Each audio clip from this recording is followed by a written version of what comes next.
والصلاة والسلام على سيد الأنبياء والمرسلين وعلى آله وأصحابه أجمعين أما بعد فقد قال الله تعالى في القرآن المجيد أعوذ بالله من الشيطان الرجيم بسم الله الرحمن الرحيم وما كان المؤمنون لينفروا كافة فلولا نفر من كل فرقة منهم طائفة ليتفقهوا في الدين ولينذروا قومهم إذا رجعوا إليهم لعلهم يحذرون وقال الله تبارك وتعالى إنما يعمر مساجد الله من آمن بالله واليوم الآخر وأقام الصلاة وآتى الزكاة ولم يخش إلا الله فعسى أولئك أن يكونوا من المهتدين وقال رسول الله صلى الله عليه وسلم الدين النصيحة قلنا لمن قال لله ولكتابه ولرسوله ولأئمة المسلمين وعامتهم أو كما قال صلی اللہ علیہ وسلم۔ میرے محترم دوست و بزرگوں عزیز ساتھیوں، اللہ رب العزت نے جس طریقے سے دنیا اور آخرت کی کامیابی کے لیے احکامات نازل فرمائے دین کی شکل میں، اسی طریقے سے اللہ رب العزت نے اس دین کی اور احکامات کو اور اس دین کو اپنی زندگی میں اور قیامت تک آنے والے انسانوں کی زندگی میں لانے کے لیے محنت بھی عطا فرمائے، اور اس محنت کا طریقہ بھی انبیاء علیہم السلام اور حضرات صحابہ رضی اللہ عنہم اجمعین کے ذریعے سے متعین کر کے ہمیں عطا فرمائے۔ ہم سب کام کرنے والوں کی بنیادی ذمہ داری یہ ہے کہ اپنے تمام کام کو اور کام کے طریقے کو حضرات انبیاء علیہم السلام اور حضرات صحابہ رضی اللہ عنہم اجمعین کے نہج پر اور ان کی سیرت پر پیش کرنا، اس لیے کہ مولانا یوسف صاحب رحمۃ اللہ علیہ فرمایا کرتے تھے کہ یہ امت صرف اور صرف حضرات صحابہ پر جمع ہو سکتی ہے، یہ امت صرف حضرات صحابہ پر جمع ہو سکتی ہے۔ ان کی ہر چیز اور ان کا ہر عمل، چاہے عبادت ہو، چاہے دعوت ہو، اور چاہے اللہ کے راستے کا نفر ہو، خروج ہو، یا پھر مقامی اعمال ہو، خواہ مسجد کو آباد کرنا ہو، یہ ساری چیزوں کے اندر حضرات صحابہ ہمارے لیے اسوہ اور نمونہ ہے۔ اس لیے حضرت مولانا یوسف رحمۃ اللہ علیہ نے حیات الصحابہ کے اندر حضرات صحابہ کے اول سے لے کے آخر تک زندگی کے ہر مرحلے، ہر شعبے میں ان کی محنت اور طریقۂ محنت کو بیان فرمائے۔ اس میں کوئی شک نہیں، دو رائے نہیں کہ اللہ رب العزت نے قیامت تک آنے والے اس امت کی اور ہر طبقے کی، ہر فرد کی تعلیم کے لیے، تربیت کے لیے، تزکیے کے لیے اور قیامت تک آنے والے تمام تر فتنوں سے حفاظت کے لیے اللہ رب العزت نے مساجد کو متعین کر کے ہمیں عطا فرمایا۔ قیامت تک امت کے اوپر ایسے فتنے آئیں گے، جیسا کہ حدیث کے اندر ہے، جیسے لڑی کے ٹوٹ جانے پر موتیاں گرنے لگتی ہیں، یا چٹائی کی رسی ٹوٹنے پر تنکے بکھرنے لگتے ہیں تسلسل کے ساتھ، ایسے امت پر حالات آئیں گے، فتنے آئیں گے، لیکن اس کے ساتھ ساتھ علاج یہ بتایا کہ عموم کو لازم پکڑنا اور جماعت کے ساتھ چمٹ کر رہنا، اور پھر ان دونوں کو حاصل کرنا ہے تو اس کا واحد راستہ ہے مساجد کا اہتمام کرنا، اس لیے کہ مسجد کے اندر عموم کا بھی ملنا آسان ہے اور مسجد کے اندر جماعت کے ساتھ چمٹ کر رہنا بھی آسان ہے۔ دو بنیادی ماحول ہیں، ایک انسانوں کے بگڑنے کا اور ایک انسانوں کے بننے کا۔ حضرت مولانا الیاس صاحب، حضرت مولانا یوسف صاحب رحمۃ اللہ علیہ دونوں ماحول کو سیرت کی روشنی میں بڑی قوت سے سمجھایا کرتے تھے۔ بگڑنے کا ماحول صرف اور صرف ایک ہے، وہ بازار کا ماحول، جو غفلت کا ماحول ہے، برائیوں کا ماحول ہے، منکرات کا ماحول ہے، وہ شیطان کا اڈا ہے، شیطان کا اڈا ہے۔ حضرت مولانا الیاس صاحب رحمۃ اللہ علیہ فرمایا کرتے تھے کہ تم بازار کے ماحول سے اور یہ جو پرانے کھنڈرات ہیں، قلعے ہیں، ان سے جب گزرا کرو تو قنوت نازلہ پڑھ لیا کرو، ورنہ تمہارے ایمان کے سلب ہونے کا خطرہ ہے۔ بڑے اہتمام سے حضرت مولانا علی میاں صاحب رحمۃ اللہ علیہ نے اس ملفوظ کو لکھا ہے۔ کسی نے آ کے کہا تھا کہ میں ان علاقوں سے گزرا تو کہنے لگے مجھے بتاتے تو میں ان کے شرور و فتن سے بچنے کی دعا بتلاتا کہ جب یہاں سے گزرا کرو، حالانکہ کوئی رہائش نہیں، وہاں خالی پڑے ہوئے ہیں، کھنڈر بن چکے، یعنی وہاں جتنے گناہ ہوئے ہیں اس کی نحوست ایسی ہے کہ 100 سال بعد بھی کوئی وہاں سے گزر رہا ہوگا تو اس کے ایمان کے سلب ہونے کا خطرہ ہے اگر وہ قنوت نازلہ پڑھے بغیر وہاں سے گزرے۔ کیوں؟ اس لیے کہ حدیث کے اندر اس کی مثال ملتی ہے۔ قوم سمود کی بستیوں سے آپ صلی اللہ علیہ وسلم جب گزرنے لگے تو آپ صلی اللہ علیہ وسلم نے فرمایا کہ روتے ہوئے گزرو، گھبراتے ہوئے گزرو، اور پھر یہاں قیام نہ کرو اور یہاں کا پانی بھی استعمال نہ کرو، حتیٰ کہ اگر تم نے یہاں کے کنووں کے پانی کو آٹے اور کھانے پینے میں استعمال کیا ہے اسے بھی جانوروں کو کھلا دو۔ ہزاروں سال پہلے کوئی قوم کسی گناہ کی وجہ سے کسی بستی میں ہلاک ہوئی ہے، اس ہلاکت کے اثرات اس بستی میں اب تک ایسے ہیں کہ سید الانبیاء صلی اللہ علیہ وسلم گھبراتے ہوئے اس بستی سے گزر۔ اس سے آپ اندازہ لگائیں کہ ان منکرات کے ماحول کے اثرات کتنے خطرناک ہیں۔ اسی لیے آپ صلی اللہ علیہ وسلم نے مسجدوں کو اس کے مقابلے میں امت کی تعلیم اور امت کی تربیت گاہ بنائے۔ اس لیے مولانا یوسف رحمۃ اللہ علیہ کے ملفوظ میں تو اس سے زیادہ سخت جملہ ملتا ہے کہ بازاری آدمی رنڈی عورت سے بدتر ہے۔ اس کی وجہ یہ ہے کہ جو آدمی بازار کا ہو کے رہ جاتا ہے اور اس کا مسجد سے 5 وقت کی نماز کی ادائیگی تک تعلق نہیں رہتا، ایسا آدمی شیطان کے جماعت میں شامل ہو کر وہاں سے بازار سے پوری دنیا کے اندر جو فواحش اور منکرات پھیلانے کی کوشش کی جاتی ہے اس جماعت میں وہ شامل ہو کر متعدی مرض بن جاتا ہے۔ زنا کا اثر اپنی ذات تک رہتا ہے، چوری کا اثر اپنی ذات تک رہتا ہے، لیکن جو بازاری آدمی بن جاتا ہے تو وہ سارے کبائر اور صغائر کے پورے عالم میں پھیلانے والی شیطان کی جماعت کا ایک فرد بن جاتا ہے۔ اس لیے فرمایا کہ بازاری آدمی وہ رنڈی عورت سے بدتر۔ اس لیے آپ صلی اللہ علیہ وسلم نے امت کو ہمیشہ بازار کے اور منکرات کے اڈوں سے نکالنے کی کوشش کی۔ مولانا یوسف رحمۃ اللہ علیہ تو یہاں تک فرماتے تھے کہ کوئی آدمی اگر کسی ایک دن بازار میں اپنی ضرورت حاجت کی وجہ، جبکہ وہ نمازی ہے، 5 وقت کا نماز کی پابندی کرتا ہے، مسجد سے اس کا تعلق، لیکن ایک دن بھی اگر بازار میں 6 گھنٹے گزار رہا تو اس کے ذمہ لازم ہے اسی دن وہ 6 گھنٹے مسجد کو دے دے تاکہ وہ یقین اور ایمان درست ہو جائے جو بازار کے ماحول میں رہنے کی وجہ سے، مجبوری کی وجہ سے وہاں رہا، لیکن وہاں رہنے کی وجہ سے ایمان خراب ہوا، یقین میں خرابی پیدا ہو تو اس کی اصلاح ہو، اس کے علاوہ اور کوئی راستہ نہیں۔ یہ تو سوال ہی نہیں ہے کہ 2.5 گھنٹے کیوں دینے، سوال ہی نہیں ہے 8 گھنٹے کیوں دینے۔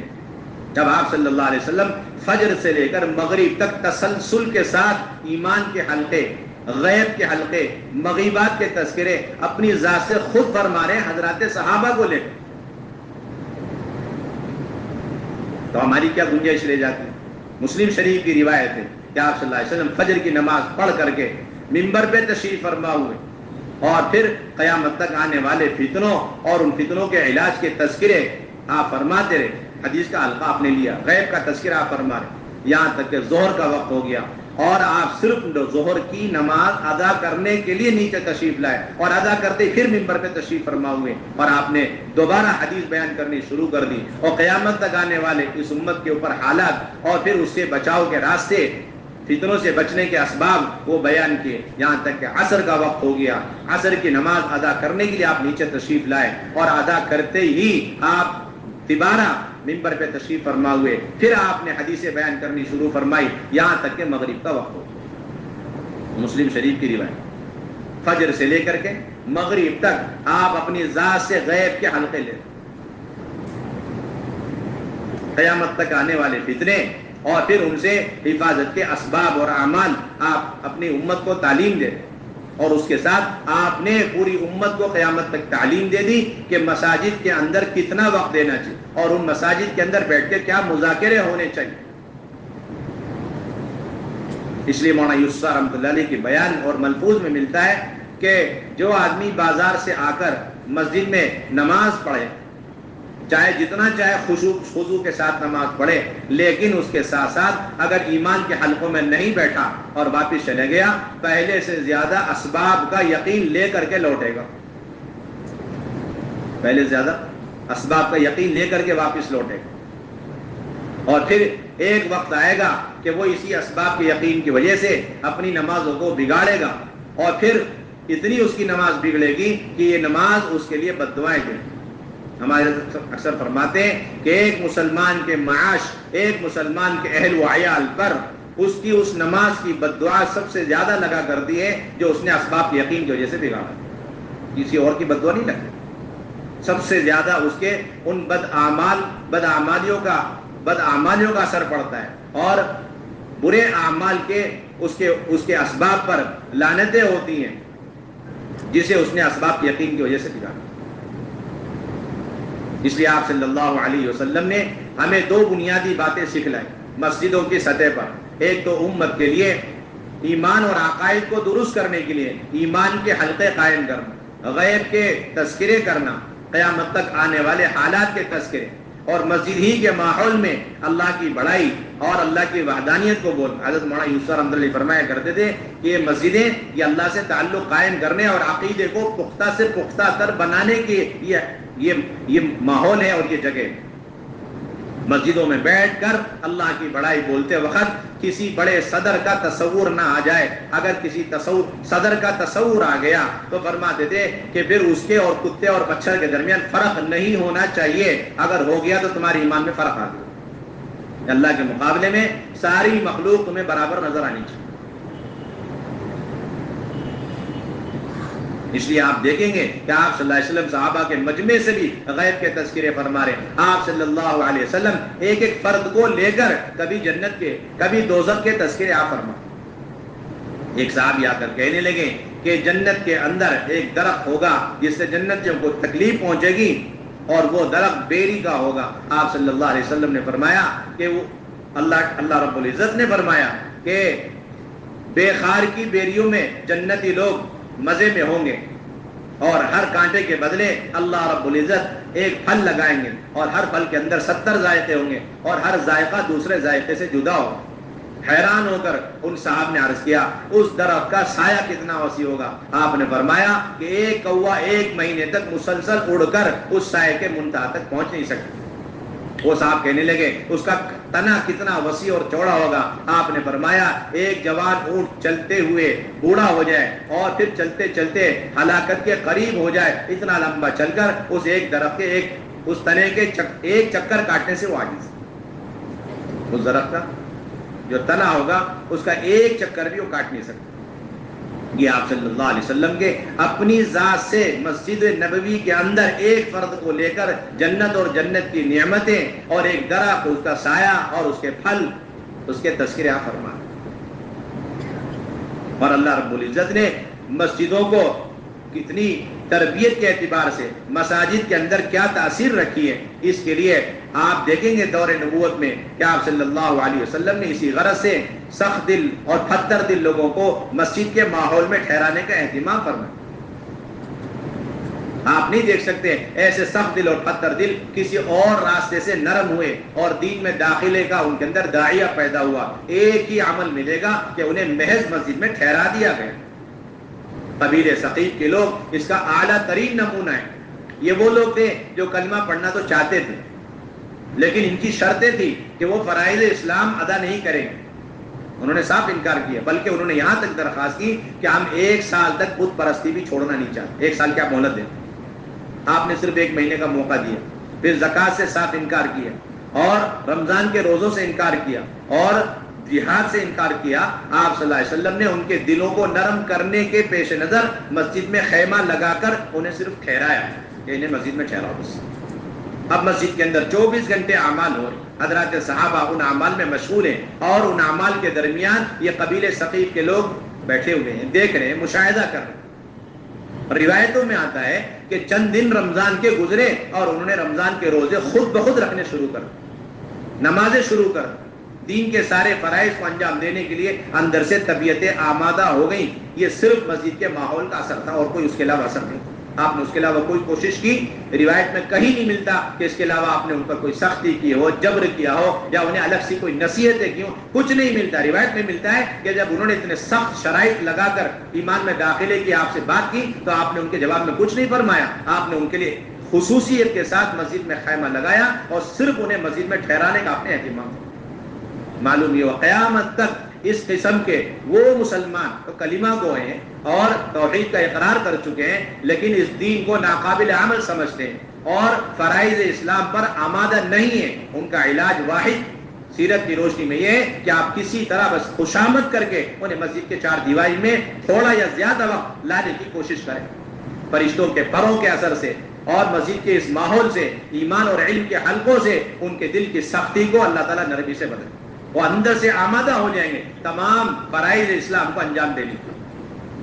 بعض ایسے تھے جنہوں نے یہ طے کیا ماحول سے متاثر ہو کر کہ ہمیں اللہ کے نبی کا کلام بھی سننا نہیں، کلام سننے سے بھی انہیں وحشت اور نفرت، اور جانے انجانے میں نبی کا کلام ہمارے کان اور کان کے بعد دل تک نہ اتر جائے، اس کے لیے ظاہری تدبیر یہ اختیار کی کہ اپنے کان میں روئی لگا کر پہنچے۔ ایک طرف سارے کفار مکہ اور ان کے سارے چودھری مل کر کے طفیل بن عامر دوسی کو ایسا ورغلا رہے کہ انہوں نے طے کر لیا دل سے، گہرائی سے، کہ نبی کی بات غلطی سے بھی نہیں سننی۔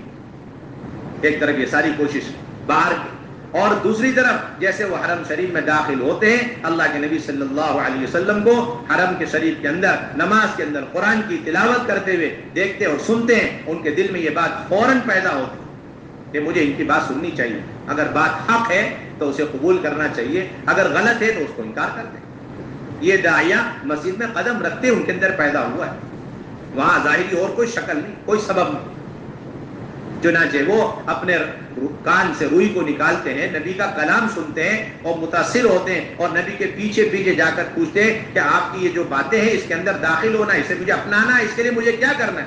آپ نے فرمایا کلمہ پڑھو، اور وہیں کھڑے کھڑے ہو کلمہ لا الہ الا اللہ پڑھ کے دین میں داخل ہو،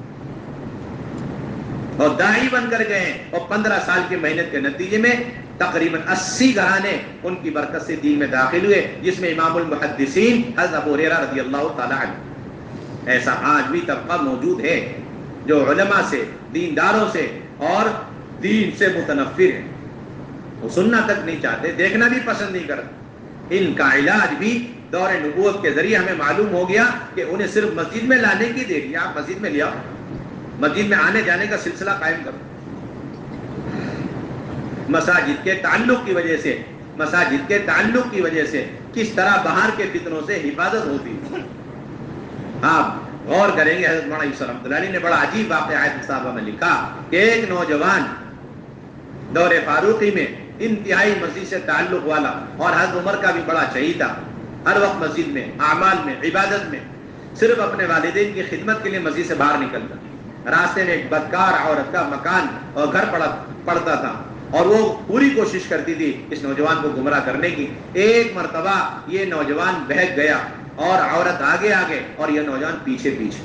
آپ اندازہ لگائیں کیسا زمانہ، اور یہ نوجوان کتنا بہترین نوجوان، مسجد سے ہر وقت تعلق رکھنے والا۔ صرف راستے چلتے وقت ایک بدکار عورت نے ذرا سی کوشش کر لی اور یہ نوجوان ہدایت سے گمراہی کی طرف چل پڑا، یہاں تک کہ گھر میں داخل ہو گئی عورت اور یہ نوجوان گھر میں پیچھے پیچھے داخل ہو گیا۔ داخل ہوتے اس نوجوان کو ایک آیت یاد آئی، ان الذين اتقوا اذا مسهم طائف من الشيطان تذكروا فاذا هم مبصرون۔ اس آیت کی یاد آنے کی دیری اور وہ نوجوان بے ہوش ہو کے گر گئے۔ وہ خاتون گھبرا گئی، اپنے خادمہ کو لگا کر اس نوجوان کو سہارا دے کے رات کی اندھیری میں اس کے گھر کے دروازے پہ چھوڑ کے واپس آئے۔ گھر والے سارے پریشان کہ نوجوان کہاں ہے، تلاش کرنے کے لیے گھر کا دروازہ جب کھولا تو دیکھا وہ دروازے پہ رہے، لے کر اندر گئے۔ تھوڑی دیر کے بعد ہوش آیا، پوچھا کیا گزری، اس نے سارا واقعہ سنایا۔ باپ نے پوچھا کہ کون سی آیت یاد آئی، اس نے وہی آیت دہرائی، ان الذين اتقوا اذا مسهم طائف من الشيطان تذكروا فاذا هم مبصرون۔ اس آیت کے پڑھتے وہ نوجوان بے ہوش ہوا، اس مرتبہ ایسا بے ہوش ہوا کہ اسی میں اس کی روح پرواز کر گئی۔ رات کا وقت تھا، رات ہی میں گھر والوں نے اسے غسل دیا، کفن دیا، نماز جنازہ پڑھ کر اسے دفنا کر واپس آئے۔ صبح عمر فاروق رضی اللہ تعالیٰ عنہ کو اس کی خبر ہوئی تو وہ اپنے ساتھیوں کے ساتھ اس کے قبر پہ تشریف لے گئے اور قبر کے پاس کھڑے ہو کر کے انہوں نے فرمایا وَلِمَنْ خَافَ مَقَامَ رَبِّهِ جَنَّتَانِ، کہ جن لوگوں کو اللہ کے دربار اور اللہ کے حضور میں پیشی کا ہر وقت خوف اور ڈر رہا کرتا ہے، ایسے لوگوں کے لیے اللہ کے یہاں 2 جنتوں کا وعدہ ہے۔ یہ حضرت عمر فاروق رضی اللہ تعالیٰ عنہ اس کے قبر کے پاس کھڑے ہو کر کے یہ آیت پڑھ رہے ہیں، اور قبر کے اندر سے آواز آ رہی امیر المومنین اللہ رب العزت نے وہ دونوں جنتیں مجھے عطا فرمائیں، امیر المومنین اللہ نے وہ دونوں جنتیں مجھے عطا فرمائیں۔ آپ اس سے اندازہ لگائیں کہ ایسے خیر القرون کا زمانہ اور خصوصاً فاروقی دور، اور ایسا نوجوان جو ہر وقت مسجد میں رہنے والا، اگر وہ تھوڑی دیر کے لیے باہر جانے پر اسے شیطان خواتین کے ذریعے سے بہکا سکتا ہے، تو پھر اس شخص کے گمراہی کا کیا ٹھکانہ جس کا مسجد سے کوئی تعلق نہیں۔ اور اس سے دوسری بھی رہبری مل گئی کہ ایسا آدمی اگر گمراہی کی طرف چل پڑتا ہے تو اس کی حفاظت تحفظ کے لیے کوئی اور راستہ نہیں سوائے مسجد کے اعمال، تو اس کا مسجد سے تعلق کی وجہ سے اللہ رب العزت نے اس کے اس فتنے سے حفاظت کا راستہ بنا، قیامت تک کے لیے راستہ دے دیا گیا اس امت کے ہر طرح کے فتنوں سے حفاظت کر۔ اس لیے حضرات صحابہ رضی اللہ عنہم اجمعین ساری کوشش اس بات کی کرتے تھے کہ انہیں مسجد کے ماحول میں ایک ایک کو لے کر کے آئے۔ سارے صحابہ کے گشتوں کا یہ خلاصہ ملتا ہے۔ حضرت عمر رضی اللہ تعالی عنہ، حضرت عمر رضی اللہ تعالی عنہ کے بارے میں حضرت مولانا یوسف صاحب رحمۃ اللہ علیہ نے بڑے اہتمام سے لکھا ہے کہ جس طرح دن میں گشت اور ملاقاتیں صحابہ کیا کرتے تھے، رات کے وقت میں بھی کرتے تھے، اور رات کے وقت میں ایسے ایسے جگہوں میں چلے جاتے تھے جو دن میں نظر نہیں آتے، برائیوں کے اڈوں میں، شراب خانوں میں۔ عمر فاروق رضی اللہ عنہ رات کے وقت میں آبادی کے عمل خود باہر نکل کے کیا کرتے، خود باہر نکل کے اپنے خادم کے ساتھ رات کے وقت نکل گئے۔ ایک روایت میں کہ ساتھ میں حضرت عبد الرحمن بن عوف، دیکھا کہ ایک بڈھا ہے اس کو ایک باندھی شراب پلا رہا، حضرت عمر رضی اللہ عنہ نے سلام نہیں کیا، اور حضرت عمر رضی اللہ عنہ نے اجازت نہیں لی، اور حضرت عمر رضی اللہ عنہ دروازے سے نہیں بلکہ پچھواڑے سے اندر داخل ہو۔ اس بڑے میاں نے، حضرت عمر نے فرمایا کہ تم اللہ کی نافرمانی کر رہے، حکم توڑ رہے۔ اس بڑے میاں نے کہا آپ نے 4 حکم توڑا، 4 برے کام آپ کر رہے، بنا اجازت کے آئے، سلام کے بغیر آئے، اور سامنے سے آنے کے بجائے پچھواڑے سے آئے، اور اس کے علاوہ ایک مسلمان کے عیب کی آپ جو ہے تجسس کر، یہ سنتے ہی واپس آئے، یہ سنتے ہی واپس۔ لمبا وقت گزرا، بڑے میاں اندر آئے، مشورے میں بیٹھے، مجلس میں بیٹھے، جب تخلیہ ہوا تو حضرت عمر رضی اللہ عنہ نے اس کو قریب بلا کر کے یہ کہا کہ میں نے تمہارا کبھی کسی سے کوئی ذکر نہیں کیا، تو وہ بڑے میاں نے کہا کہ میں نے بھی اس کے بعد سے کبھی شراب پہ ہاتھ نہیں لگایا۔ یہ عمر رضی اللہ تعالیٰ عنہ کا رات کے وقت میں اپنے خلافت کے زمانے میں گشت کرنا، یہ اصل سنتیں ہیں۔ اس لیے آبادی کے عمل کے اندر 2 بنیادی عمل، ایک ایمان کا اور تعلیم کا حلقہ ہے، اور دوسرے دعوت اور تشکیل کا حلقہ، یہ 2 بنیادی حلقے، اور پھر باہر ملاقاتوں کے ذریعے سے ہر فرد امت کو مسجد کے ماحول میں لانا، ہر طبقے کو لے کر کے آنا، اور یہ محنت دن میں بھی ہے اور یہ محنت رات میں بھی ہے، اس کا کوئی وقت مقرر نہیں ہے۔ جسمانی علاج کے لیے ڈسپنسریاں اور ہسپتال 24 گھنٹے کھلے ہوئے، نہ جانے کس کو کب کسی قسم کی ایمرجنسی پیش آ جائے، اس کے لیے دواخانے، ہسپتال کھلے ہوئے ہیں، لیکن ہر آن ہر لمحے شیطان کی طرف سے امت کے ایمان اور عقائد اور ان کے اعمال پر ڈاکے ڈالے جا رہے، اور ان کی روحانی اعتبار سے حالت بگڑتی جا رہی، لیکن ان کی تربیت کے لیے یہ روحانی ہسپتال یعنی یہ مساجد یہ بند پڑے ہوئے۔ اس سے بڑا خسارہ اور کچھ نہیں۔ یہ اس امت کے لیے بہت بڑا حادثہ اور عالمیہ ہے کہ اس امت کے تمام افراد نے، خواص نے اور عوام نے اور علماء نے یہ سمجھ لیا کہ یہ مسجدیں صرف اور صرف 5 وقت کی نماز کی ادائیگی کے لیے۔ یہ سب سے بڑا دھوکہ ہے، اس دھوکے سے اس امت کو نکالنا اس کام کا بنیادی مقصد۔ یہ مسجدیں صرف 5 وقت کی نماز کے لیے ہرگز نہیں ہیں، بلکہ مساجد بقول حضرت مولانا یوسف صاحب رحمۃ اللہ علیہ کے کہ 2 بنیادی مسجدیں وجود میں آئی اس امت کے اندر، 2 بنیادی مسجدیں وجود میں آئی اس روئے زمین پر، ایک بیت اللہ شریف اور دوسرا مسجد النبوی، اور دونوں کا خلاصہ کیا ہے؟ فرماتے تھے کہ اللہ کی عبادت کے ذریعے اللہ کے خزانے سے لینے کا مرکز حرم محترم اور بیت اللہ شریف، عبادات کے ذریعے سے اللہ کے خزانے سے لینے کا مرکز وہ بیت اللہ شریف حرم محترم، اور اس کو دعوت کے راستے سے متعدی بنا کر پورے عالم میں اس بات کو پھیلانے کا مرکز مسجد النبوی۔ یہ تو ان دونوں مراکز کی بنیادی وجہ، ان کے وجود میں آنے کا بنیادی سبب۔ اس لیے حضرت مولانا یوسف رحمۃ اللہ علیہ نے بڑی تفصیل سے مسجد کے اندر حضرات صحابہ کیا کیا اعمال کیا کرتے تھے، اس کا ذکر حیات صحابہ میں کیا. اس لیے ہماری بہت بنیادی ذمہ داری اس بات کا یقین کامل اور اس بات کا پورا انشراح ہو. بلکہ حضرت مولانا یوسف فرمایا کرتے تھے کہ حضور اکرم صلی اللہ علیہ وسلم اس امت کو ملک، مال، حکومت کے حوالے کر کے نہیں گئے، بلکہ اس امت کو مسجد اور اعمال مسجد کے حوالے کر کے گئے. اور بہت قوت سے یہ بات فرمایا کرتے تھے کہ ہم یہ چاہتے ہیں دوبارہ ان مسجدوں کے اندر وہ مشورے اور وہ علم کے، ایمان کے، ذکر کے حلقے اور پھر وہ جماعت بندیاں اور پورے عالم کے اندر دین پھیلانے کے مشورے اور وہ چہل پہل اور وہ کارگزاریاں روانگیاں شروع ہو جائیں جو دور نبوت میں مسجد النبوی کے اندر ہوا کرتے تھے. بار بار مولانا یوسف علی اپنے بیانات کے اندر اس کا تذکرہ فرماتے ہیں. ہم چاہتے ہیں کہ دوبارہ ان مسجدوں کے اندر وہ سارے اعمال دعوت زندہ ہو جو حضور اکرم صلی اللہ علیہ وسلم کے زمانے میں اور دور صحابہ کے اندر. اس لیے کہ مساجد ہی اصل امت کی تعلیم کا، تربیت کا اور ان کے عقیدے کے درستگی کا بنیادی معیار. یہ بات تو حضرات صحابہ اچھی طریقے سے سمجھ چکے تھے. اس لیے حضرات صحابہ الگ الگ مسلمانوں کے حالات کو معلوم نہیں کرتے تھے، بلکہ کسی علاقے کے مسلمانوں کے عقیدوں اور ان کے معاملات اور معاشرہ اور ان کی عبادت اور ان کی سنتوں کو اور ان کے پورے دین کو ٹٹولنا، سمجھنا چاہتے، پرکھنا چاہتے تو ایک ہی سوال کرتے، مسجد کا کیا حال؟ عمر رضی اللہ تعالیٰ عنہ نے ملک شام پہنچ کر ابن معاویہ کندی سے بس ایک ہی سوال کیا، تمہاری مسجدوں کا کیا حال؟ ہرگز نماز کے بارے میں سوال کرنا مقصود نہیں تھا. خیر القرون کا زمانہ، منافق کی ہمت نہیں، مجال نہیں کہ وہ با جماعت نماز کو چھوڑ کے پیچھے رہے. اس لیے حضرت عمر نے خود اس کی وضاحت کی کہ میرا خیال یہ ہے کہ لوگ نماز پڑھنے آتے ہوں گے، نماز سے کوئی انکار نہیں، کوئی اشکال نہیں. آج 5 وقت کی نماز ہی پر سب مطمئن ہیں اور حضرات صحابہ صرف اور صرف 5 وقت کی نماز سے مساجد کے بھرنے پر وہ غمگین رہتے.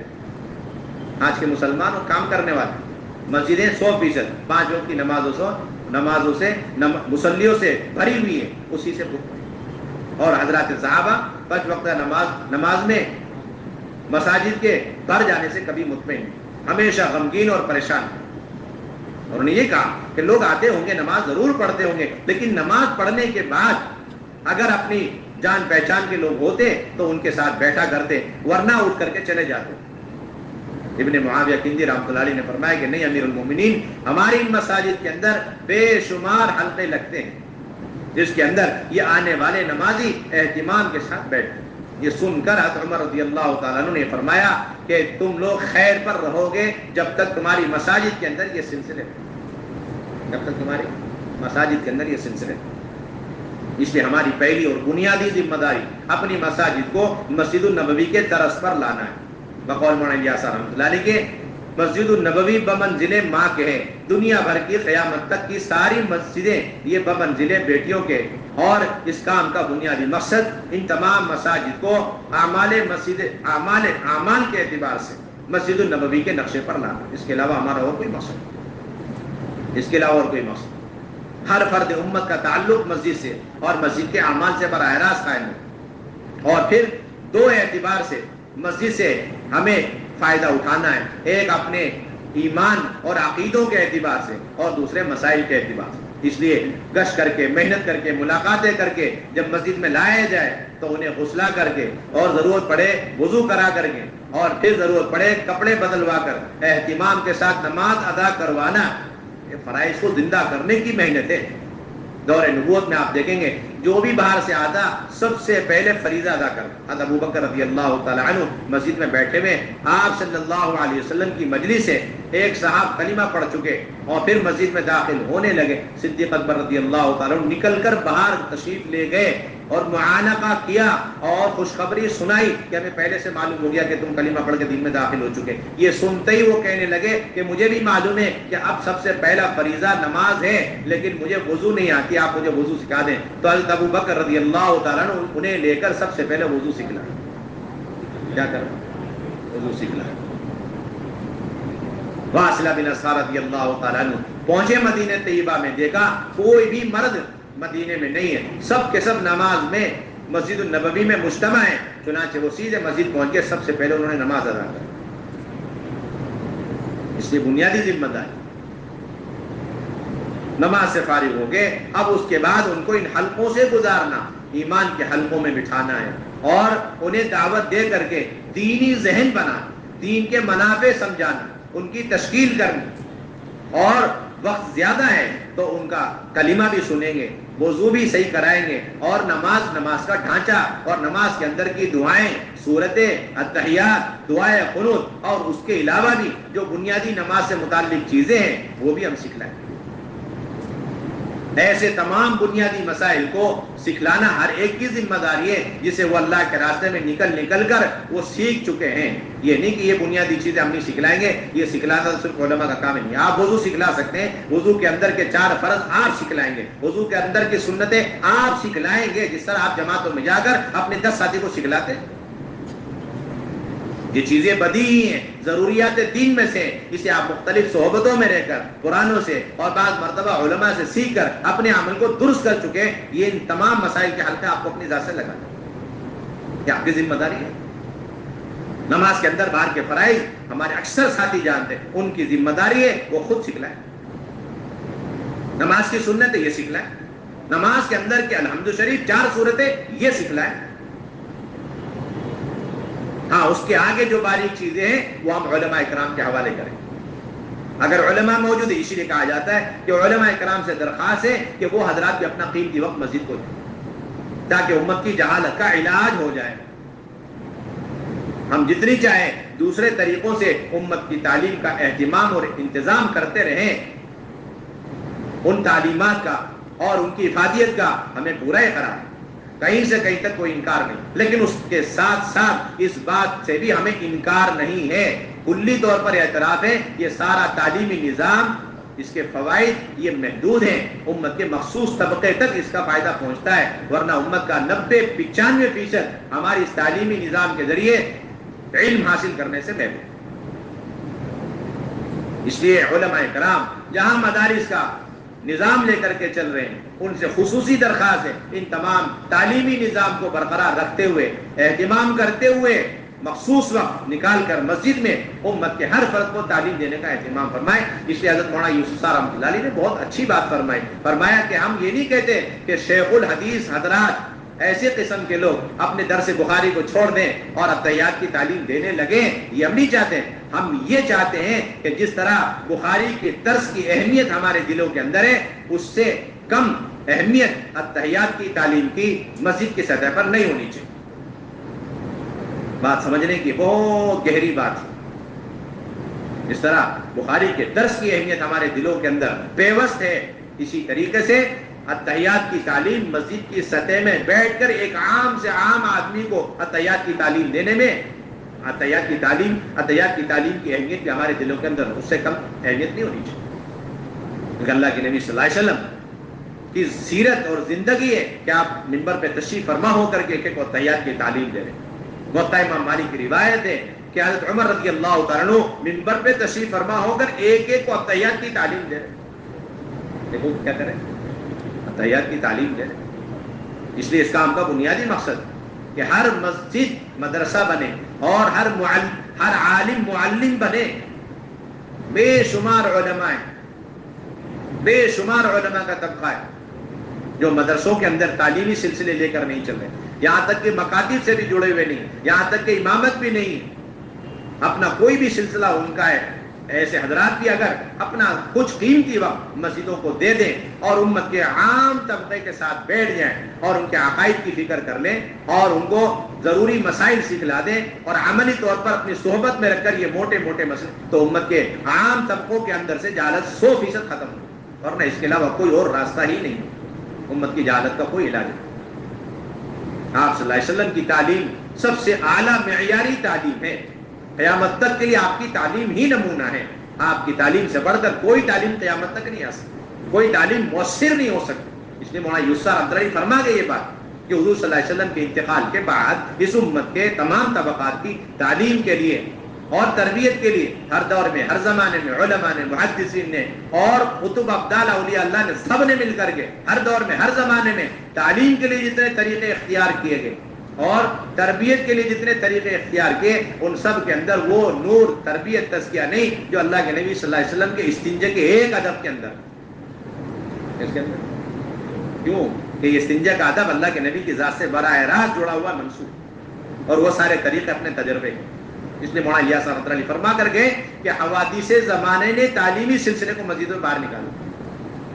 اس لیے امام بخاری نے بڑی قوت کے ساتھ کتاب العلم یہ عنوان قائم کیا کہ علم کے حلقے اور مسئلے مسائل سیکھنے سکھانے اور فتویٰ اور استفتاء کے سلسلے بھی مسجد کے اندر ہونے چاہیے. یہی اصل سنت ہے. باب ذکر العلم والفتیہ فی المسجد. اس لیے مسجد کے اندر یہ بنیادی ہماری ذمہ داری ہے اور ہر ایک سے اس کی درخواست کہ اپنی صحبت میں رکھ کر بغیر کتاب کے بغیر نصاب کے محض عملی طور پر امت کو تعلیم دیں. جیسا آپ صلی اللہ علیہ وسلم کا مستقل معمول تھا. کوئی کسی بھی وقت آ جاتا اور کوئی بھی بنیادی اسے مسائل سیکھنا ہوتی, کوئی بھی طبقے سے اس کا تعلق ہو, اللہ کے نبی اپنی صحبت میں براہ راست اسے تعلیم دے. ایک بکری چرانے والا, اونٹ چرانے والا, چرواہا, وہ بھی اپنا حصہ علم کا مسجد سے آ کر روزانہ لے لیا کرتا تھا. مسجد میں آ کر علم سیکھنے میں چرواہے کی ذمہ داری, چرانے کی ذمہ داری مانع اور رکاوٹ نہیں بنتی. اب عقبہ بن عامر رضی اللہ تعالیٰ عنہ مسجد پہنچ گئے, اپنے اونٹوں کو جلدی سے باڑ میں باندھ کر کے اور پہنچے تو دیکھا کہ اللہ کے نبی صلی اللہ علیہ وسلم حدیث بیان فرما. حضرت عمر نے فرمایا کہ تمہارے آنے سے پہلے اللہ کے نبی صلی اللہ علیہ وسلم ایک اور حدیث ہمیں سنائی, بڑی قیمتی حدیث. وہ یہ کہ جو آدمی وضو کرے اچھی طریقے سے اور اس کے بعد اشہد ان لا الہ الا اللہ وان محمد عبدہ ورسولہ پڑھ لے تو اللہ رب العزت کی طرف سے اسے اختیار دیا جاتا ہے کہ جنت کے 8 دروازوں میں جس دروازے چاہے داخل ہو جائے. ایک چرواہے کی برکت سے یہ دعا پوری امت کو قیامت تک کے لیے ملتی. اور مسلم شریف کے روایت کی شکل میں آتا, مسلم شریف کے اندر روایت کی شکل میں چیزا. مچھیرا ہے, سمندر میں ہے, دریا میں ہے, مچھلیاں پکڑ رہا ہے, اسے فکر ہے مجھے نماز پڑھنی, اس لیے اس کے اندر تلاش اور جستجو کہ مجھے اپنے نماز اور نماز کے لیے وضو اور وضو کے لیے پانی کے بارے میں معلومات کرنی. وہ سیدھے مسجد آ کے ادھر ادھر نہیں جاتا, نہ مایوس ہو رہا کہ میں کہاں جاؤں, میرے بس کی تو بات نہیں. تو سب کا راستہ کھلا آ کر پوچھتا ہے. اللہ کے نبی فرماتے هو الطهور ماؤه والحل میتته. 2 مسئلے بیان کر دے. پوچھنے ایک مسئلے کے لیے آئے. اللہ کے نبی فرمائے کہ پانی پاک ہے, اس کو پی سکتے ہیں, وضو کر سکتے ہیں, غسل کر سکتے ہیں, طہارت کے سارے کام لے سکتے ہیں. اور دوسرا آپ کو کھانے پینے کی بھی ضرورت پڑتی ہے تو بطور شفقت کے اللہ کے نبی نے فرمایا کہ اس کی مچھلیاں بھی حلال ہیں, اس کی مچھلیاں بھی حلال. جنگل میں ایک آدمی شکار کھیل رہا, وہ بھی آ کے مسئلہ پوچھ رہا, مجھے بھی نماز پڑھنی ہوتی ہے اور کپڑے کم ہوتے ہیں, کیا میں ایک کپڑے میں نماز پڑھ سکتا ہوں؟ ایک دیہاتی سیدھا سادہ آ کر کہتا ہے مجھے اللہ کے نبی نماز کا وقت سیکھنا ہے, آپ نماز کا وقت مجھے سکھلائی. اللہ کے نبی صلی اللہ علیہ وسلم نے فرمایا کہ تمہیں 2 دن دینا پڑے گا, میرے ساتھ رکنا پڑے گا, ٹھہرنا پڑے گا, میں 2 دن کے اندر تمہیں نماز کے اوقات کی تعلیم دوں. اللہ کے نبی اپنی فراست سے سمجھ گئے کہ یہ کسی بھی دوسری شکل سے اپنی ضرورت کا علم سیکھ نہیں سکتا, نہ کتاب کی شکل میں نہ قولی شکل میں. ایک ہی راستہ کہ فعلی طور پر عملی طور پر اس کو نماز کے اوقات کی تعلیم دی. اور قیامت تک علماء کرام مفتیان کرام کو اللہ کے نبی نے یہ تعلیم دے دی. کس طرح مسجد میں رکھ کر عام سے عام آدمی کو ایسے اہم مسائل کی تعلیم عملی طور پر دینا چاہیے. یہ بھی اللہ کے نبی نے ہمیں سکھلا. چنانچہ 2 دن جب ٹھہرے تو پہلا دن آیا, 5 نمازیں اللہ کے نبی صلی اللہ علیہ وسلم نے اول وقت میں پڑھ کے دکھلائی. دوسرا دن 5 نمازیں آخر وقت. یہ نماز کی تعلیم اور درس چل رہا بغیر بولے سنے, اور وہ صاحب نماز میں شریک. 2 دن گزر گئے, آپ نے فرمایا کہاں ہے وہ طالب علم, کہاں ہے وہ بڑے میاں جو نماز کے اوقات سیکھنے کے لیے آئے؟ آپ نے فرمایا یہ نماز کے اوقات جائیے. 2 دن کے اندر نماز کی ساری تعلیم دے کے انہیں فارغ کر. عام ماحول, عام مزاج. حضرات صاحب ملکوں میں جاتے, اس کا بھی یہ مقصد ہوتا ہے. جا کے ملکوں کے اندر وزیر ہے, ملکوں کے اندر حاکم ہے, ملکوں کے اندر مختلف ذمہ داریاں ہیں, اس سب کے ساتھ ساتھ حضرات صحابہ وہاں والوں کی تعلیم اور وہاں والوں کی تربیت مسجد کی سطح میں ایسی کرتے تھے جس طرح وہ اللہ کے نبی کی صحبت میں مسجد النبوی میں تربیت حاصل کر کے گئے. سلمان فارسی مدائن شہر کے گورنر ہیں, لیکن گورنری کے کاموں سے فارغ ہوتے ہی روایت میں آتا سیدھے مسجد جاتے. کہاں جاتے؟ دور نبوت میں اور دور خلافت میں ایک گورنر کے لیے مسجد میں جا کر تعلیم دینے کے لیے کوئی چیز مانے نہیں ہو, گورنر ہی مانے نہیں. اسی وقت محنت شروع ہو گئی. 1000 کے قریب مجمع مسجد میں جمع ہو گیا. اب سلمان فارسی رضی اللہ عنہ سب کو سورہ یوسف کی تعلیم دے رہے. کس کی تعلیم؟ سورہ یوسف کی تعلیم. عبداللہ بن مسعود رضی اللہ تعالیٰ عنہ کوفہ میں وزیر معلم بھی ہیں اور وزارت کے کاموں سے فارغ ہونے کے بعد کوفہ کی جامع مسجد میں پہنچ جاتے ہیں اور پہنچ کر دیکھا کہ وہاں کچھ طلبہ موجود ہیں اور دیکھا کہ کچھ لوگ آ رہے ہیں. اب ہر ایک کو حضرت عبداللہ بن مسعود رضی اللہ تعالیٰ عنہ قرآن کی تعلیم دو. ایک تابعی کہتے ہیں کہ وہ مجھ سے پوچھتے کہ تمہاری آیت کہاں پہنچی, جہاں میں نشان لگاتا یا جہاں میں ان کو بتاتا اگلی آیت سیکھ لا, اور فرماتے ہیں لئی خیر مما طلعت علیہ الشمس, لو یہ ایک آیت لے لو, یہ آیت تمہارے لیے آسمان زمین سے زیادہ قیمتی. پھر اگلی آیت سیکھ لاتے, پھر فرماتے لئی خیر مما طلعت علیہ الشمس کہ سورج کی کرنیں جن چیزوں پر پڑ رہی ہیں ان سب سے زیادہ افضل یہ ایک آیت. اس طرح وہ ایک آیت سکھلاتے, اس کی فضیلت بھی سناتے چلے جاتے, یہاں تک کہ ایک سورت نہیں, ایک پارہ نہیں, بلکہ پورا قرآن پاک انہوں نے مجھے اسی طرح سکھلایا مسجد کے. اتنے بڑے صحابی رسول صلی اللہ علیہ وسلم جن کے علم کے محتاج مدینے والے. عمر فاروق بھی کہہ رہے مجھے ابن مسعود کے علم کی ضرورت, لیکن کوفہ والوں کی تعلیم کے غرض ان کو اللہ کے راستے میں بھیجا. یعنی چیز ابو موسیٰ اشعری رضی اللہ عنہ کو حضرت عمر رضی اللہ تعالیٰ عنہ نے بصرہ حاکم بنا کر اور معلم بنا کر بھیجا. حضرت انس بھی ساتھ میں گئے. واپس آئے, حضرت انس سے پوچھا کارگزاری جو لی وہ یہ کہ بتاؤ ابو موسیٰ اشعری کو کس حال میں چھوڑ کر. ابھی تو ہم مسجدوں پہ پوچھتے ہیں اور وہاں پر ایک ایک فرد کے بارے میں سوال ہے, ابھی تو ہم مسجد کے بارے میں پوچھتے ہیں. حضرات صحابہ کیا دونوں چیزوں کی کارگزاری. یہ فلاں صاحب تھے, ان کا کیا حال ہے اور ان کی کیا کارکردگی, مسجد کے اندر کیا محنتیں کر رہے ہیں اور مسجدوں کے حالات معلوم کیا کریں. تو پوچھا ابو موسیٰ اشعری کو کس حال میں چھوڑا, کیف ترکت الاشعری, میرا اشعری بھائی ابو موسیٰ اشعری کو کس حال میں چھوڑ کر آئے. تو حضرت انس فرمانے لگے ترکتہ وہو یعلم الناس القرآن, کہ وہ قرآن مجید کے لوگوں کو تعلیم دے رہے ہیں, میں اس حال میں انہیں چھوڑ کر. گورنری کے حالات نہیں معلوم کیے کہ وہ تو ظاہر چیز ہے, انتظامی چیز ہے.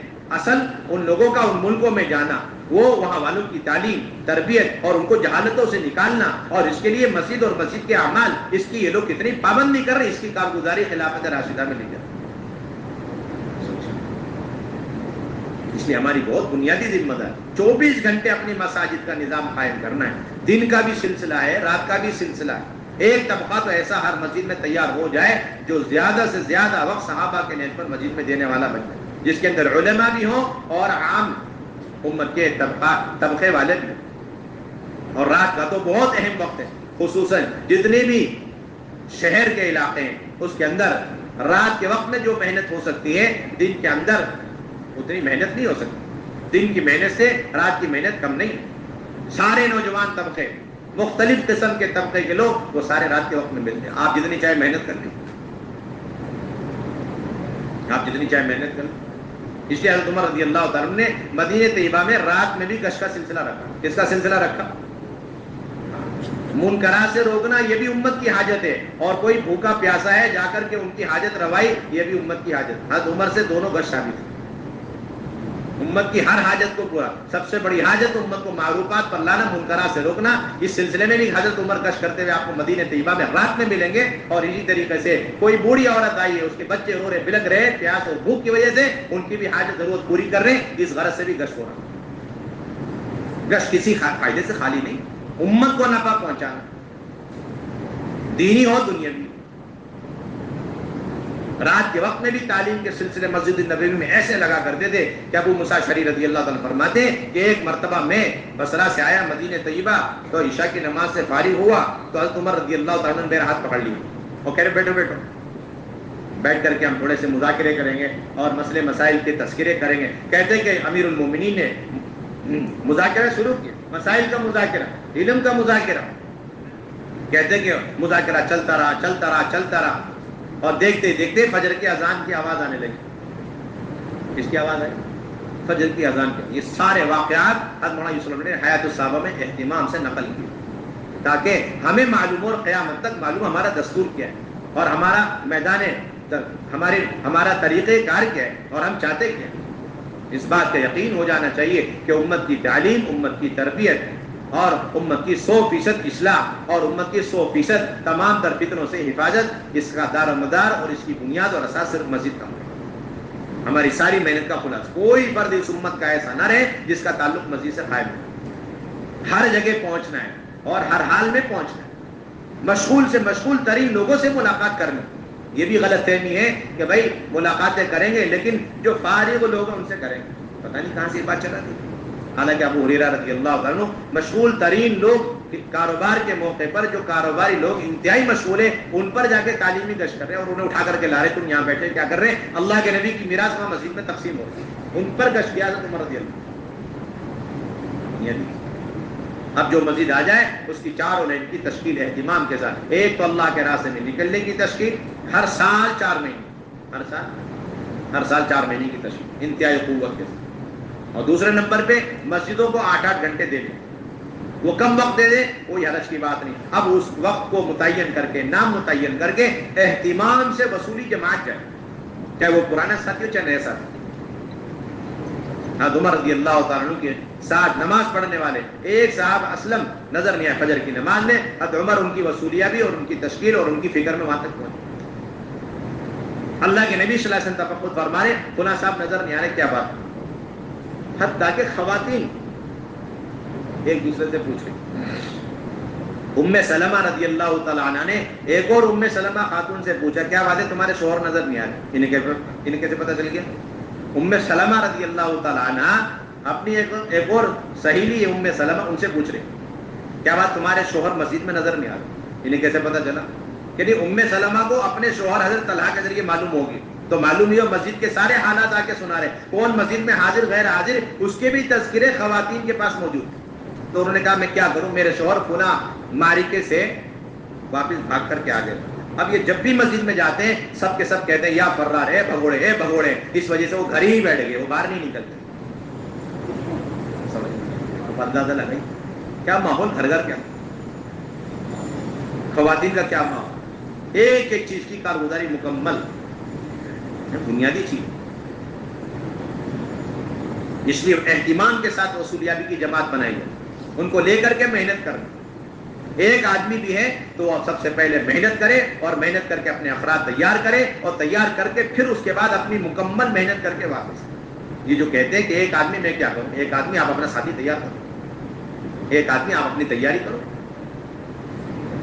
یہ بات نہیں کہ میں اکیلا ہوں تو میں کیا کروں، آپ کو بنے بنائی پوری مسجدوار جماعت ملے گی تبھی میں کام کروں گا۔ یہ عابدانہ مزاج ہے، اور محنت کر کے اپنی مسجدوار جماعت کو بنانا، اور پھر محنت کرنے والے، تشکیل کرنے والے، وصولی کرنے والے، آبادی کی محنت کرنے والے، اور ایک ایک فرد تک، ایک ایک طبقے تک جانے والے، یہ اصل داعی بنے کے علامت۔ اپنے افراد تیار کرو۔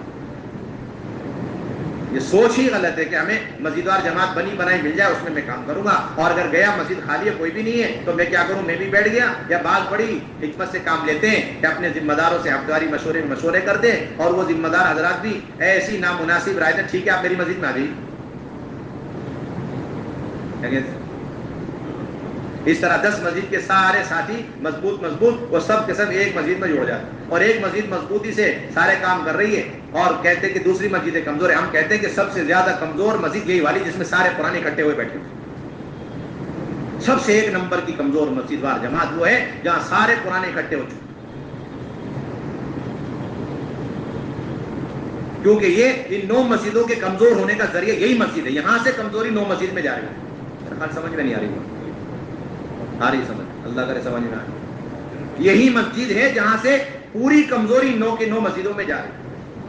اس نے پیداوار کی ساری مسجدوں میں کمزوری، گشت کمزور، ملاقاتیں کمزور، مشورے کمزور، اور پہلا گز دوسرا گز جماعتوں کا استقبال مشورہ، ساری کمزوری کی وجہ یہ مسجد ہے جہاں پر سارے قرآن اکٹھے ہو چکے۔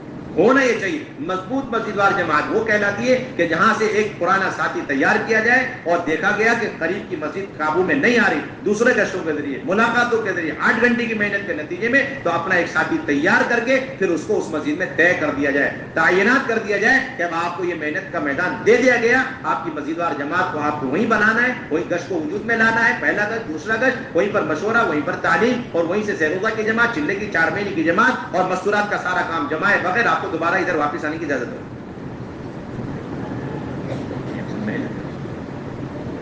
آپ صلی اللہ علیہ وسلم نے ایسے ساتھیوں کو اٹھایا، خلفائے راشدین نے اسی بنیاد پر اٹھایا،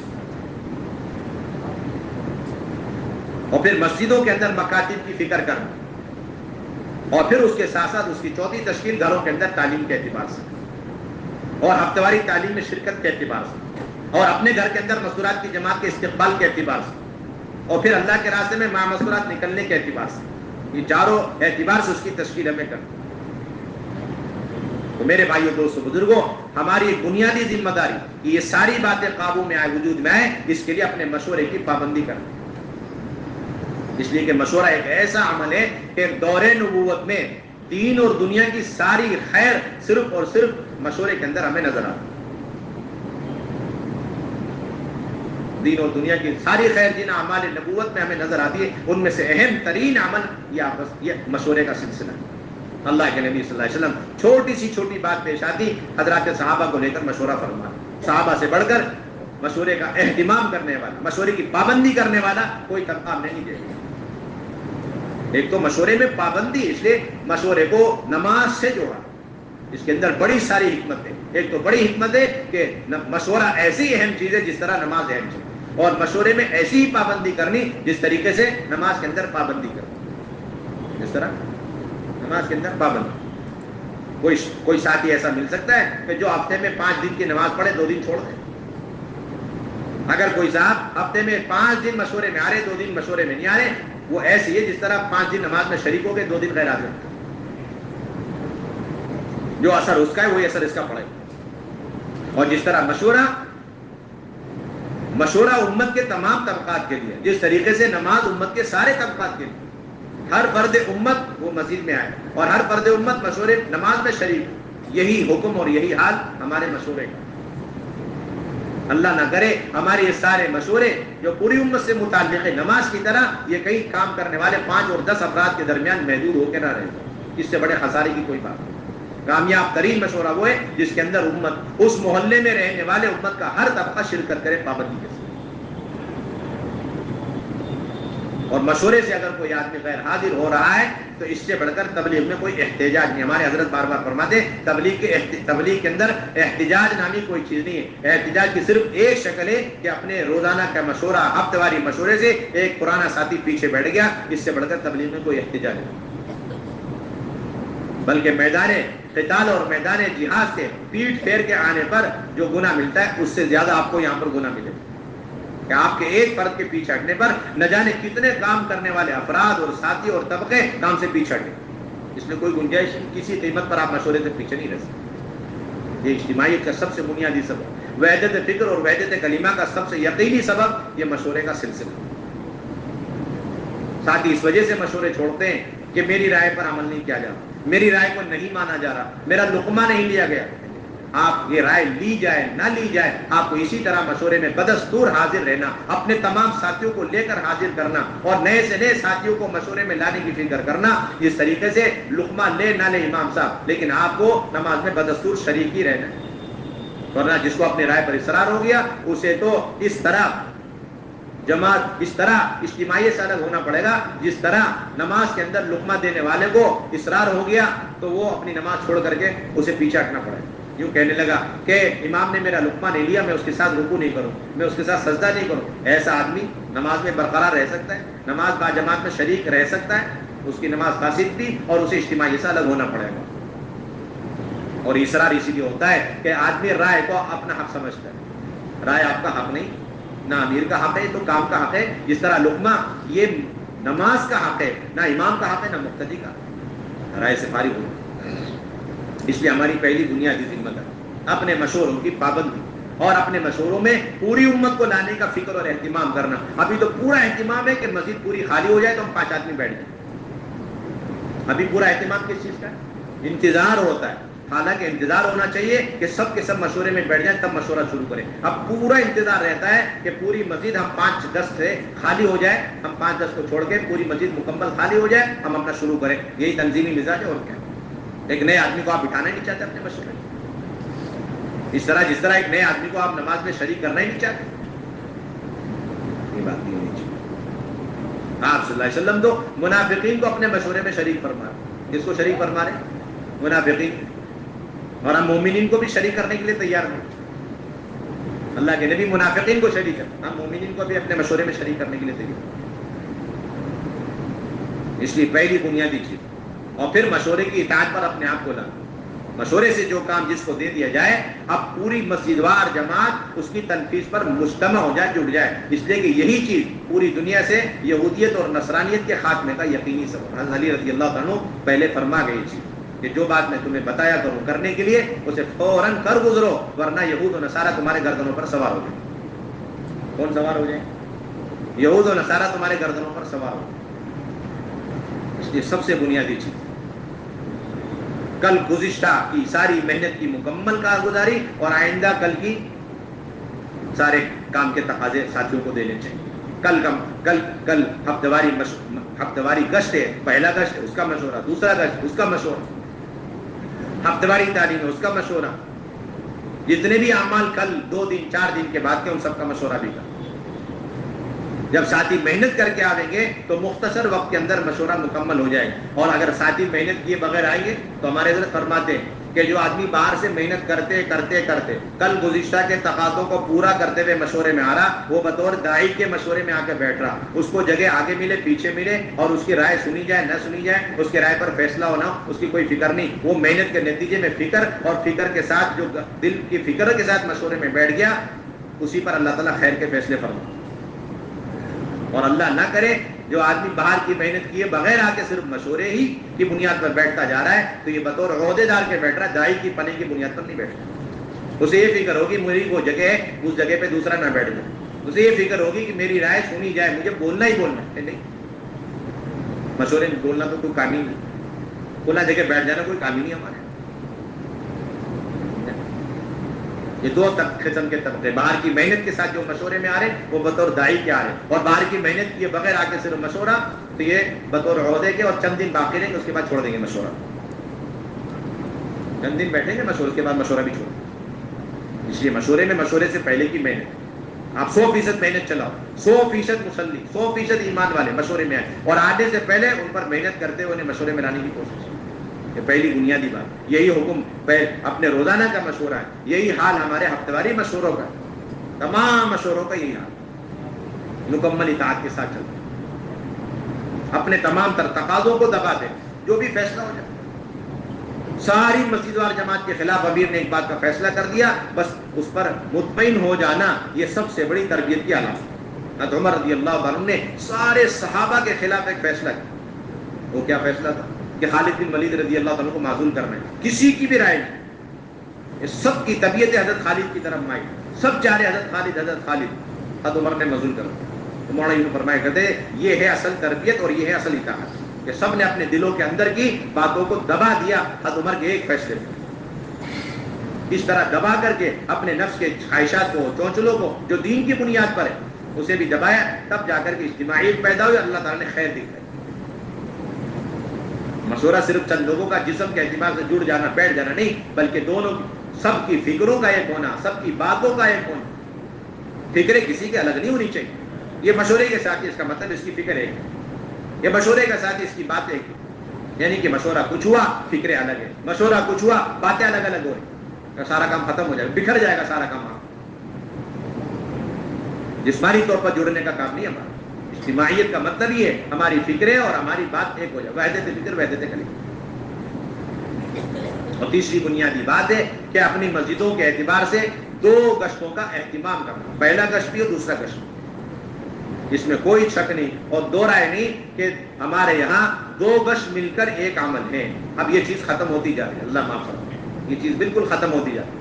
ساتھیوں کا اب یہاں تک مزاج بن گیا کہ بھائی پہلا گشت ہو گیا الحمدللہ، دوسرا گشت نفلی ہے، زائدی ہے، اختیاری چیز ہے، کر لو نہ کرو کوئی نقصان نہیں۔ یہ عام بیماری ہو چکی، اسی کا نتیجہ ہے کہ ہمارا ایک محلہ قریب سے قریب تر مسجد، اس کے اندر اعمال دعوت وجود میں نہیں آ رہے، کیونکہ دوسرے گشت کی پابندی نہیں، اس کا کوئی اہتمام نہیں۔ اور دوسرے گشت میں جاوے بھی وہ جس کے ذمہ کوئی عمل طے ہوا، جس کے ذمہ کوئی عمل طے نہیں ہوا وہ دوسرے گشت میں جانے کو بھی تیار نہیں، وہ سمجھتا ہے کہ میں جا کے کیا کروں گا جب میرے ذمہ کوئی کام ہی نہیں۔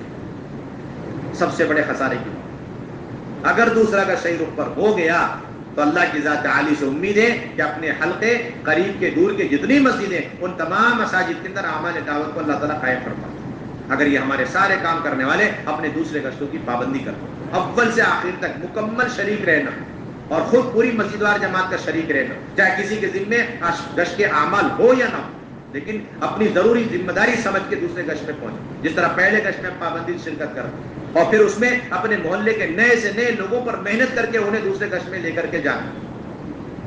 ایک آدمی ہفتے بھر کسی عمل میں تیار نہیں شریک ہونے کے لیے، نہ مشورے میں، نہ ملاقاتوں کے، نہ پہلے گشت میں، نہ 3 دن میں، لیکن وہ دوسرا گشت کرنے کے لیے تیار ہے، آپ اس کو دوسرے گشت کے عنوان سے محنت کا عنوان بنا لیں، اللہ کی رضا سے امید ہے وہ اسی راستے سے اعمال دعوت میں ہمارا ساتھی بنے، اس کے لیے اللہ کے راستے میں نکلنا بھی آسان ہے۔ ہمارا یہ مزاج بن گیا کہ کسی کو اگر تشکیل کرنی ہے تو 5 اعمال کے اعتبار سے تشکیل کرنی ہے، اور جو آدمی 5 اعمال کے اعتبار سے تیار نہیں اسے اس کے حال پہ چھوڑ دے۔ یہ بات بہت سراسر غلط بات، بہت غلط بات۔ ایک آدمی آپ کے محلے کا صرف پہلے گشت کے لیے تیار، آپ صرف اسے پہلے گشت کا عنوان بنا کے اس پر محنت کرتے ہوئے آپ پابندی سے لائیں پہلے گشت میں، پتہ نہیں کتنے دنوں میں اور کتنے مہینوں میں اللہ اس پہلے گشت کی برکت سے دوسرا گشت اور اس سے مقامی تمام اعمال میں اور اس کی برکت سے اس کا خروج کی اللہ شکلیں بنا۔ کوئی دوسرا گشت کے لیے صرف تیار ہے، آپ اس پر دوسرے گشت کے عنوان پر محنت کر کے اسے پابندی سے وصول کر کر کے دوسرے گشت میں آپ لے جاتے رہیں، اللہ اپنے فضل سے اور اس کے اخلاص کی برکت قربانی سے اسے باقی تمام اعمال کی توفیق۔ کوئی آدمی صرف روزانہ کی تعلیم میں بیٹھنا چاہتا ہے، آپ اسے روزانہ کی تعلیم میں پابندی سے بٹھانے کا اہتمام۔ کوئی صرف مشورے میں بیٹھنا چاہتا ہے، آپ ایسے نئے ساتھی کو صرف مشورے میں پابندی سے بٹھاتے رہیں۔ سارے اعمال کے آپس میں ایسے تعلقات ہیں، ایک عمل میں جو پابندی سے چل پڑے گا اللہ رب العزت تمام اعمال کو اسے توفیق دیں گے، جس طرح ایک عمل چھوڑنے پر سارے اعمال سے محروم ہو جائے۔ ایک عمل چھوڑ دو نا، آپ کچھ مت کیجیے، اعمال دعوت میں سے روزانہ کا آپ ایک مشورہ چھوڑ دیے، ایک تعلیم کا سلسلہ چھوڑ دی، روزانہ کی محنت آپ چھوڑ دی، دھیرے دھیرے دھیرے 2 عمل 3 عمل، ہفتے کے عمل اور مہینے کے عمل، تمام اعمال دعوت سے آپ رخصت ہوتے چلے جائیں۔ اس لیے دعوت کے کسی عمل کو ہلکا نہیں سمجھنا، تو اس لیے دوسرے گشت کی ہمیں پابند اہتمام کرنا ہے۔ اور اسی طریقے سے ہماری بنیادی ذمہ داری اپنی مساجد سے خروج کے اعتبار سے، اپنی مساجد سے خروج کے اعتبار سے ہر پرانے ساتھی اپنے وقت کو متعین، اپنا ہفتہ متعین کر کے اہتمام کے ساتھ رہو۔ پہلی بنیادی بات یہ کہ پرانے ساتھی اپنی جماعت بنانے کا اہتمام کریں۔ اللہ کے نبی صلی اللہ علیہ وسلم نے روز اول سے ہر صحابی کو، چاہے وہ نئے ہوں چاہے پرانے، آپ سیرت اٹھا کے دیکھیں، سب سے پہلا کام اللہ کے نبی صلی اللہ علیہ وسلم نے انہیں دین کی دعوت دینے کے بعد اور وہ کلمہ پڑھ کے دین میں داخل ہونے کے بعد پہلا کام انہیں داعی بنایا اور اپنے علاقے کا انہیں تنے تنہا داعی اور نمائندہ بنا کے بھیج دیا۔ آپ دیکھ لیجیے، بے شمار علاقے کے لوگ جو 100% گاؤں کے گاؤں، قریے کے قریے دین میں داخل ہوئے، وہ ایک صحابی کے دعوت کی محنت کی برکت سے۔ طفیل بن عامر دوسی تو مایوس ہو چکے تھے، آگے کہنے لگے اللہ کے نبی آپ دعا کر دیں میری امت کو، میری قوم جو ہے میری قوم کی ہلاکت کے لیے آپ بد دعا کریں۔ اللہ کے نبی نے فرمایا کہ نہیں، میں تو رحمت للعالمین بنا کے بھیجا گیا، آپ جاؤ محنت کرو، تم جیسے صلاحیت مند لوگ بہت ہیں، یہ کہہ کر امید دلا کر اللہ کے نبی نے بھیجا۔ تو وہ گئے، جو محنت کری 15 سال کے نتیجے میں 80 گھرانے دین میں داخل ہوئے۔ رمام بن ثعلبہ گئے اپنے قوم اور قبیلے کو دعوت دینے کے لیے، صبح سے شام تک سب کے سب کلمہ پڑھ کے دین میں داخل۔ ایک انجان اعرابی دیہاتی اللہ کے نبی صلی اللہ علیہ وسلم سے مدینے کے بازار میں ملاقات ہوتی ہے اور دیکھ کر متاثر ہوتے ہیں، کلمہ پڑھ لیتے ہیں، اس کے بعد فوراً وہ درخواست کرتے ہیں اللہ کے نبی وہ ایک چشمہ ہے، اس چشمے میں مرد اور عورتوں کی ایک بہت بڑی جماعت ٹھہری بھی ہے اور اپنے مویشیوں کے ساتھ وہ زندگی گزر بسر کرتے ہیں، آپ کی اجازت ہو تو میں جا کے دعوت دوں، اور مجھے پوری امید ہے کہ انشاءاللہ وہ سب کے سب آپ کی بات قبول کر لیں۔ آپ دیکھیں مزاج ہی ہمارا مزاج یہ کہ کہاں ماحول ہے ہم وہاں چلے جائیں، سب سے خطرناک مزاج ہمارا بنا ہو، ماحول جہاں مسجد مضبوط ہے وہاں ہم جڑنا چاہتے ہیں، جہاں مضبوط پرانے ساتھی ہے اس کے ساتھ جڑنا چاہتے ہیں، اور اللہ کے نبی نے دعوت کے عمل کے ساتھ، انفرادی دعوت کے ساتھ، محنت کے ساتھ ایک ایک صحابی کو جوڑا۔ چنانچہ وہ گئے اور روایت میں آتا ہے حیات الصحابہ میں انہوں نے جا کے چشموں میں ٹھہرے ہوئے ان لوگوں کو، ان جو ہے بنجارے لوگوں کو دعوت دی، اور سب کے سب جیسا کہ انہوں نے وعدہ کیا اور امید کی، سارے مرد سارے عورتیں اور سارے بچے سب کے سب کلمہ پڑھ کے دین میں، اور شام تک آ کے کارگزاری سنا۔ آج کا مشورہ اور کل تک سارے گشت اور محنت کے نتیجے میں سب کو وصول کر کے لے کر کے آئے۔ صدیق اکبر رضی اللہ تعالیٰ آج کلمہ پڑھتے ہیں اور جا کر کے انفرادی دعوت دی، اور پھر عشر مبشرہ میں سے چند لوگ پہلے دن کلمہ پڑھ کے دین میں داخل، پھر گئے اگلے دن محنت کری، اور پھر عشر مبشرہ میں سے باقی لوگ کلمہ پڑھ کے دین۔ اکثر عشر مبشرہ 2 دن کے اندر صرف ابو بکر رضی اللہ عنہ کی دعوت کی بنیاد پر دین میں داخل، بنیادی چیز۔ اس لیے ہر پرانے ساتھی کا اپنا سیر ہوگا، ہفتے اپنے متعین ہو اور خود اپنی محنت کر کے جماعت بنا۔ اور بڑی اہم اور بنیادی بات کہ مسجد کی سطح پر روانگی مکمل ہو، 72 گھنٹے مکمل لگائے جائیں. اور بہت اہتمام کی چیز یہ ہے کہ اپنے ضلعوں کے جتنے اطراف اور ان اطراف کے اندر جو گاؤں دیہات پٹیاں اور ان کے اندر بھی وہ جہاں پر آج تک جماعت نہیں گئی، چند مسلمانوں کے مکان ہے، مسجد نہیں ہے، مصلی نہیں، استقبال نہیں، نصرت نہیں، کوئی ہمیں پہچاننے والا تک نہیں ہے، ایسے گاؤں دیہاتوں کو اپنی سرخیوں میں سب سے پہلے اپنے دفتر میں لکھنا چاہیے. اور ان گاؤں دیہاتوں میں سب سے پہلے ہم قرآنوں کی جماعتیں سے روزہ کی، ہم قرآنوں کی جماعت عشرے کی وہاں جانی چاہیے. بنیادی بات اس لیے بار بار یہ بات کہی جا رہی ہے. دوسرے گشت کے ذریعے اپنے حلقوں کی تمام مساجد کو مضبوط کرنا اور پھر سیروزہ اور مہینے کے عشرے کے ذریعے سے اپنے اطراف کے تمام گاؤں دیہاتوں کے اعمال کو مضبوط کرنا. اس کے علاوہ کوئی تیسرا راستہ نہیں. آپ مشورے کرتے رہیں، آپ جوڑ کرتے رہیں، آپ جوڑ کر کے تھک جائیں گے، مایوس ہو جائیں گے، لیکن آپ کی مسجدوں میں کام اٹھے گا نہیں اور آپ کے گاؤں دیہات مرتد ہوتے رہیں گے اور مرتد ہونے سے انہیں کوئی بچا نہیں سکتا. آپ کا رخ کتنا، آپ کا مہینے کا خروج کتنی پابندی سے ہو رہا ہے، آپ کے اپنی مسجد سے جماعت کتنی پابندی سے بن رہی، آپ کے اپنے پرانے ساتھی اپنی جماعت مکمل کتنی بنا رہے. بنیادی چیز کہیں ایسا تو نہیں کہ سارے پرانے ساتھی اکٹھے ہو کر کے اپنے مہینے کا عشرہ اور سہ روزہ لگا رہے. سب سے بڑے خسارے کی چیز یہ کہ سارے پرانے ساتھی اکٹھے ہو کر کے 4 مسجدوں کی جماعتیں اکٹھی بن. ذرا سی محنت کری، محنت کیا، بستر لے کر آئے، دیکھا مسجد خالی پڑی، فوراً معلوم کیا دوسری مسجد میں جماعت بنی ہوئی، جا کے جوڑ گئے. اس کو کہتے ہیں میں نے محنت کر دی. اس کو کیا کہتے ہیں ساتھی؟ ہم میں آیا تھا لیکن جماعت نہیں تھی. جماعت ایسی تھوڑی ہوتی. آپ کو 27 دن دیے گئے. یہ تو بہت غلط بات تبلیغ میں چلائی گئی کہ 27 دن جو ہے حلال کمائی کے لیے اور 3 دن اللہ کے راستے میں نکلنے کے لیے. پتہ نہیں کس نے بات چلائی. یہاں سے تو یہ کہا جا رہا 27 دن 27 افراد پر، 27 گھرانے پر، 27 گھر پر اور 27 دکان والوں پر محنت کرنے کے لیے، اور پھر 3 دن ان 27 لوگوں کو وصول کر کے اللہ کے راستے میں لے جا کے محنت کرنے کے لیے. 27 دن محنت چاہیے. مضبوط پکا دائی وہ ہے 27 دن کا. ہر دن وہ 10 گھروں پر چڑھ رہا، اتر رہا، بار بار مل رہا ہے اور ان کے لیے صدقے نکال رہا، ان کے لیے دعائیں کر رہا، صلاۃ الحاجت پڑھ رہا. نبیوں کی طرح غمگین، بے چین، بے قرار، امت کے اوپر شفقت، شرابی، کبابی، منکرات میں مبتلا ہے، ایسے ایک ایک فرد کے پاس وہ جا رہا، کسی طبقے کو نہیں چھوڑ رہا. جب محنت کر کے جماعت بنا. اب ایسا ساتھی جب محنت کر کے جماعت بندی کرے گا، اب اس کے گھر میں بڑے سے بڑے پہاڑ جیسے حالات آ جائیں. وہ کسی قیمت پر اپنا خروج چھوڑے گا نہیں. کیوں؟ اس نے محنت کر کے فصل تیار کی. جو محنت کر کے جماعت نہیں بناتے، جماعت بیٹھی رہے گی اور وہ ذمہ دار کے انتظار میں، اور ذمہ دار اپنے حساب کتاب، کاروبار، دھندا پورا کر رہے ہیں اور یہ کہہ دیتے ہیں آپ جائیے ہم پیچھے سے آ رہے ہیں. کیا کہتے ہیں؟ آپ جائیے پیچھے سے. اور ایسے لوگ جب جماعتوں میں جاتے ہیں اور دیکھتے ہیں نئے ساتھی بے وصولی کر رہے ہیں تو بڑی سخت انداز میں کہتے ہیں بھائی اللہ کا راستہ بڑا اونچا ہے، آپ ایسی بے وصولی نہیں کر سکتے. اگر آپ کو اصول سے چلنا چلیے، ورنہ آپ کا حساب کتاب پورا کرتے ہیں، آپ واپس جائیے. ایسے دل سخت ہو جاتے ہیں. امت کے شفقتیں، محبتیں دلوں سے نکل جاتی ہیں، دل سخت ہو جاتے ہیں. اپنی بیوی کو نبھا لیں گے، کاروبار دھندے میں لوگوں کو نبھا لیں گے، لیکن اللہ کے راستے میں جو بیچارے قربانیوں کے ساتھ نئے نئے لوگ نکل کر کے آئے، ان کی ذرا سی بے وصولی برداشت تو کہیں گے بہت بڑا جرم ملے گا، مسجد کی بے وصولی کر رہے، بے حرمتی کر رہے، اس سے اچھا واپس چلے جائے. یہ کون کہے گا؟ جس نے محنت نہیں کری. یہ 10 ساتھی آئے، 10 ساتھیوں میں سے ایک ساتھی کے پیچھے اس کی دعا نہیں لگی، اس نے صدقہ نہیں نکالا اور صلاۃ الحاجت نہیں پڑھی، بڑی آسانی سے پوری جماعت واپس کر دی. ہاں، بڑے نقصان کی بات ہے، بڑے خسارے کی بات. صبر، تحمل اور فراستیں اور امت کے لیے بردباری، شفقت، یہ سب دل کے اندر سے نکل جاتی ہے جب ذمہ دار حضرات بنا محنت کیے ہوئے 3 دن اور عشرے میں جاتے ہیں. اس میں کوئی گنجائش نہیں ہماری بنا محنت کے آپ کو نکلنے. آپ اپنی جماعت خود بنائیں. آپ اپنے محلوں کے اندر نظریں دوڑائیں. کتنوں سے تو 10 سال سے ملاقات نہیں کری ہم لوگ. گشت میں بھی جانے کی توفیق نہیں. ہم اندر بیٹھے درمیانی باتیں کر رہے ہیں، بیچارہ عموم کا طبقہ جا کے عموم پر محنت کر رہا ہے. متعین ہو چکے کہ درمیانی بات فلاں صاحب ہے، 10 سال سے وہ کرتے آ رہے ہیں، اور استقبال والے یہ 2 نوجوان ہیں، اور پھر گشت کے آداب یہ فلاں بزرگ ہیں، اور عمومی بات تو امیر صاحب کے حوالے کوئی اور کر ہی نہیں سکتا. ساری مسجدوار جماعت کو آپ نے معذور بنا دیا، اپاہج بنا دیا. صدیق اکبر تو اٹھ کر مسجد سے باہر نکل کر کے ایک نئے سے نئے مسلمان کو گلے اور سینے سے لگا کے اسے وضو کلمہ نماز دکھلا رہے، اور ہمیں توفیق نہیں باہر نکل کر کے ہم محنت کریں.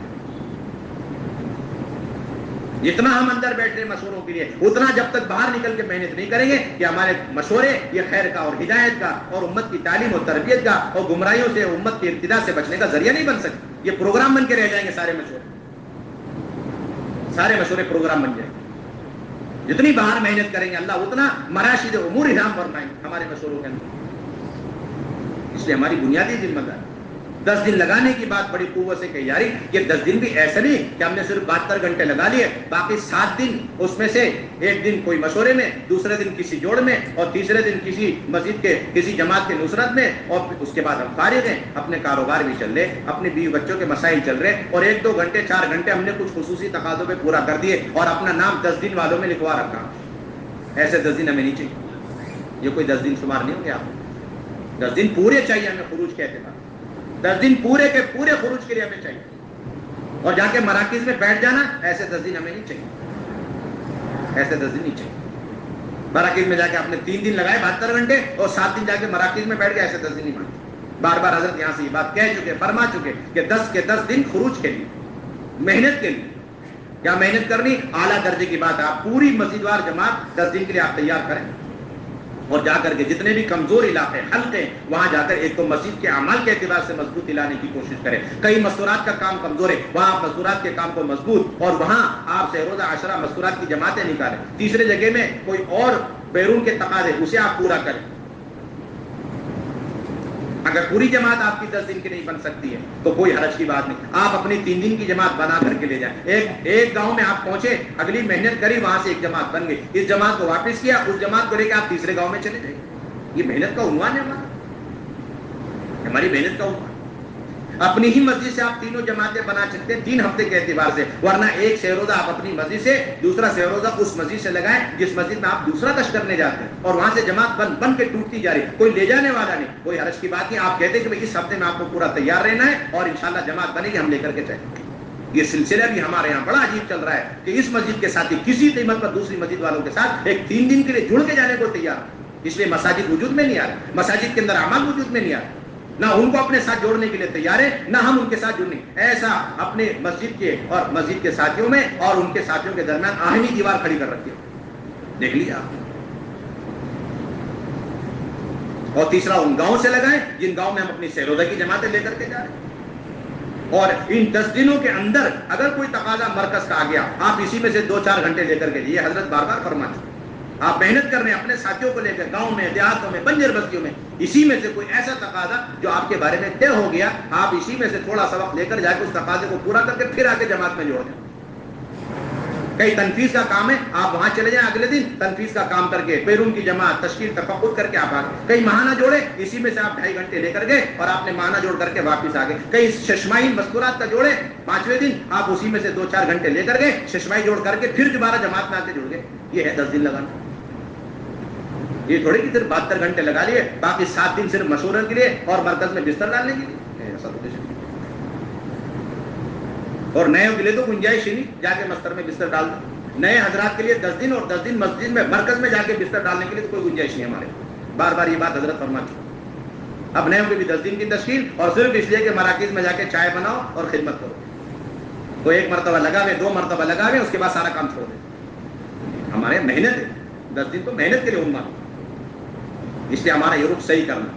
اپنے ضلع کے اطراف میں اگر 20 گاؤں, ان 20 گاؤں کے اندر ایسے گاؤں جہاں پر کم آبادی ہے مسلمانوں کی اور مسجد نہیں مسلح, سب سے پہلے اسے عنوان بنانا. جہاں آج تک جماعتیں نہیں گئی, لوگ مرتد ہو رہے ہیں, کلمے نماز کو چھوڑ کر دنیا سے جا رہے ہیں, ایسے علاقوں کو اپنے لیے مشورے سے رخ کے طور پر متعین کرو کہ بھائی ہم ان علاقوں میں جا کے محنت کرنے کے لیے تیار. ہاں, جن گاؤں دیہاتوں میں کام کا ماحول قائم ہو چکا, آپ نے محنت کری اور مسجد وار جماعتیں مضبوط ہو چکی, ان گاؤں دیہاتوں میں آپ کمزور جماعتوں کو 3 دن کی جماعتوں کو وہاں پر بھیج.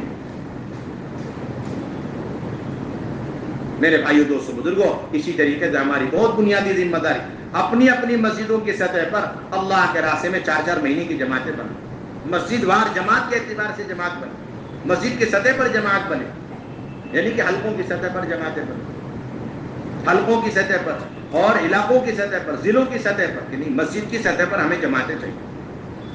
اور اس کے بھی 2 بنیادی چیزیں, ایک تو ہر پرانا ساتھی اپنے سالانہ خروج کی پابندی کر رہا ہوں. مولانا الیاس صاحب رحمۃ اللہ علیہ بار بار یہ فرما گئے کہ اگر پرانے بیٹھتے جا رہے ہیں اور نئے لوگ اس کام میں آ رہے ہیں, جڑ رہے ہیں, یہ کام کی تنزل, یہ ترقی نہیں. یہ تو کام گزرگاہ بن چکا, کام گزرگاہ بن چکا. ہمارے تمام پرانے ساتھیوں کی دل کی گہرائی میں اس بات کا یقین ہو، پورا انشراح ہو اور پورا اطمینان ہو کہ اللہ کے راستے کا خروج ہی امت کے ارتداد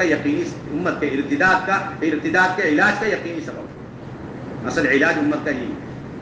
ورنہ امت کہاں، کس کونے، کس مرحلے پہ، کس امت کا کون سا طبقہ کہاں مرتد ہو جائے آپ وہم و گمان میں بھی نہیں لا سکتے۔ آپ چلیں پھریں دیکھیں، قریب کے علاقے سے لے کر دور سے دور علاقوں میں آپ چلے جائیں، آپ کو ہر جگہ ارتداد ملے گا۔ کوئی ملک اور کوئی علاقہ آپ کو ارتداد سے خالی نہیں ملے گا۔ اب ارتداد پھیلتا جا رہا ہے اور جماعتیں بھی خوب نکل رہی ہیں۔ وجہ کیا ہے کہ ہماری جماعتیں یہ رخوں پر نہیں جا رہی۔ ساری جماعتوں کا ایک مزاج بن گیا ہے کہ وہ ماحول میں جانے کی فکریں کریں۔ کہاں جانے کا اہتمام؟ ماحول میں جانا۔ اللہ کے نبی صلی اللہ علیہ وسلم نے دونوں سنتیں جاری فرمائی کہ ماحول میں بھی بھیجنا ہے اور پھر جہاں ماحول نہیں وہاں بھی بھیجنا ہے۔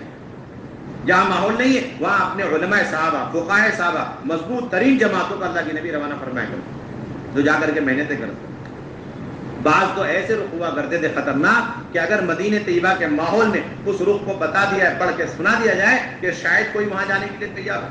بخاری کی روایت کتاب العلم کے اندر اللہ کے نبی صلی اللہ علیہ وسلم نے ایسے ایک رخ پر جماعت روانہ کرنے کا ارادہ فرمایا تو اس میں آپ نے یہ حکمت اختیار کری اور قیامت تک ہمیں سنت بتلا دی کہ ایسے بھی رخ طے کرنے چاہیے۔ یہ جانے والی جماعت اور امیر کو رخ کا پتہ ہی نہیں، پرچے میں لکھ، پرچہ موڑ کے لپیٹ کے لفافے میں اللہ کے نبی صلی اللہ علیہ وسلم نے وہ پرچہ دے دیا اور امیر صاحب کو تاکید کر دی کہ اس رخ پہ آپ روانہ ہو جاؤ، اور چلتے چلتے روانہ ہو کر جب 3 دن گزر جائیں سفر کو تب آپ جماعت کو روک کر پرچہ کھول کے دیکھنا، اس میں رخ لکھا ہوا ہو۔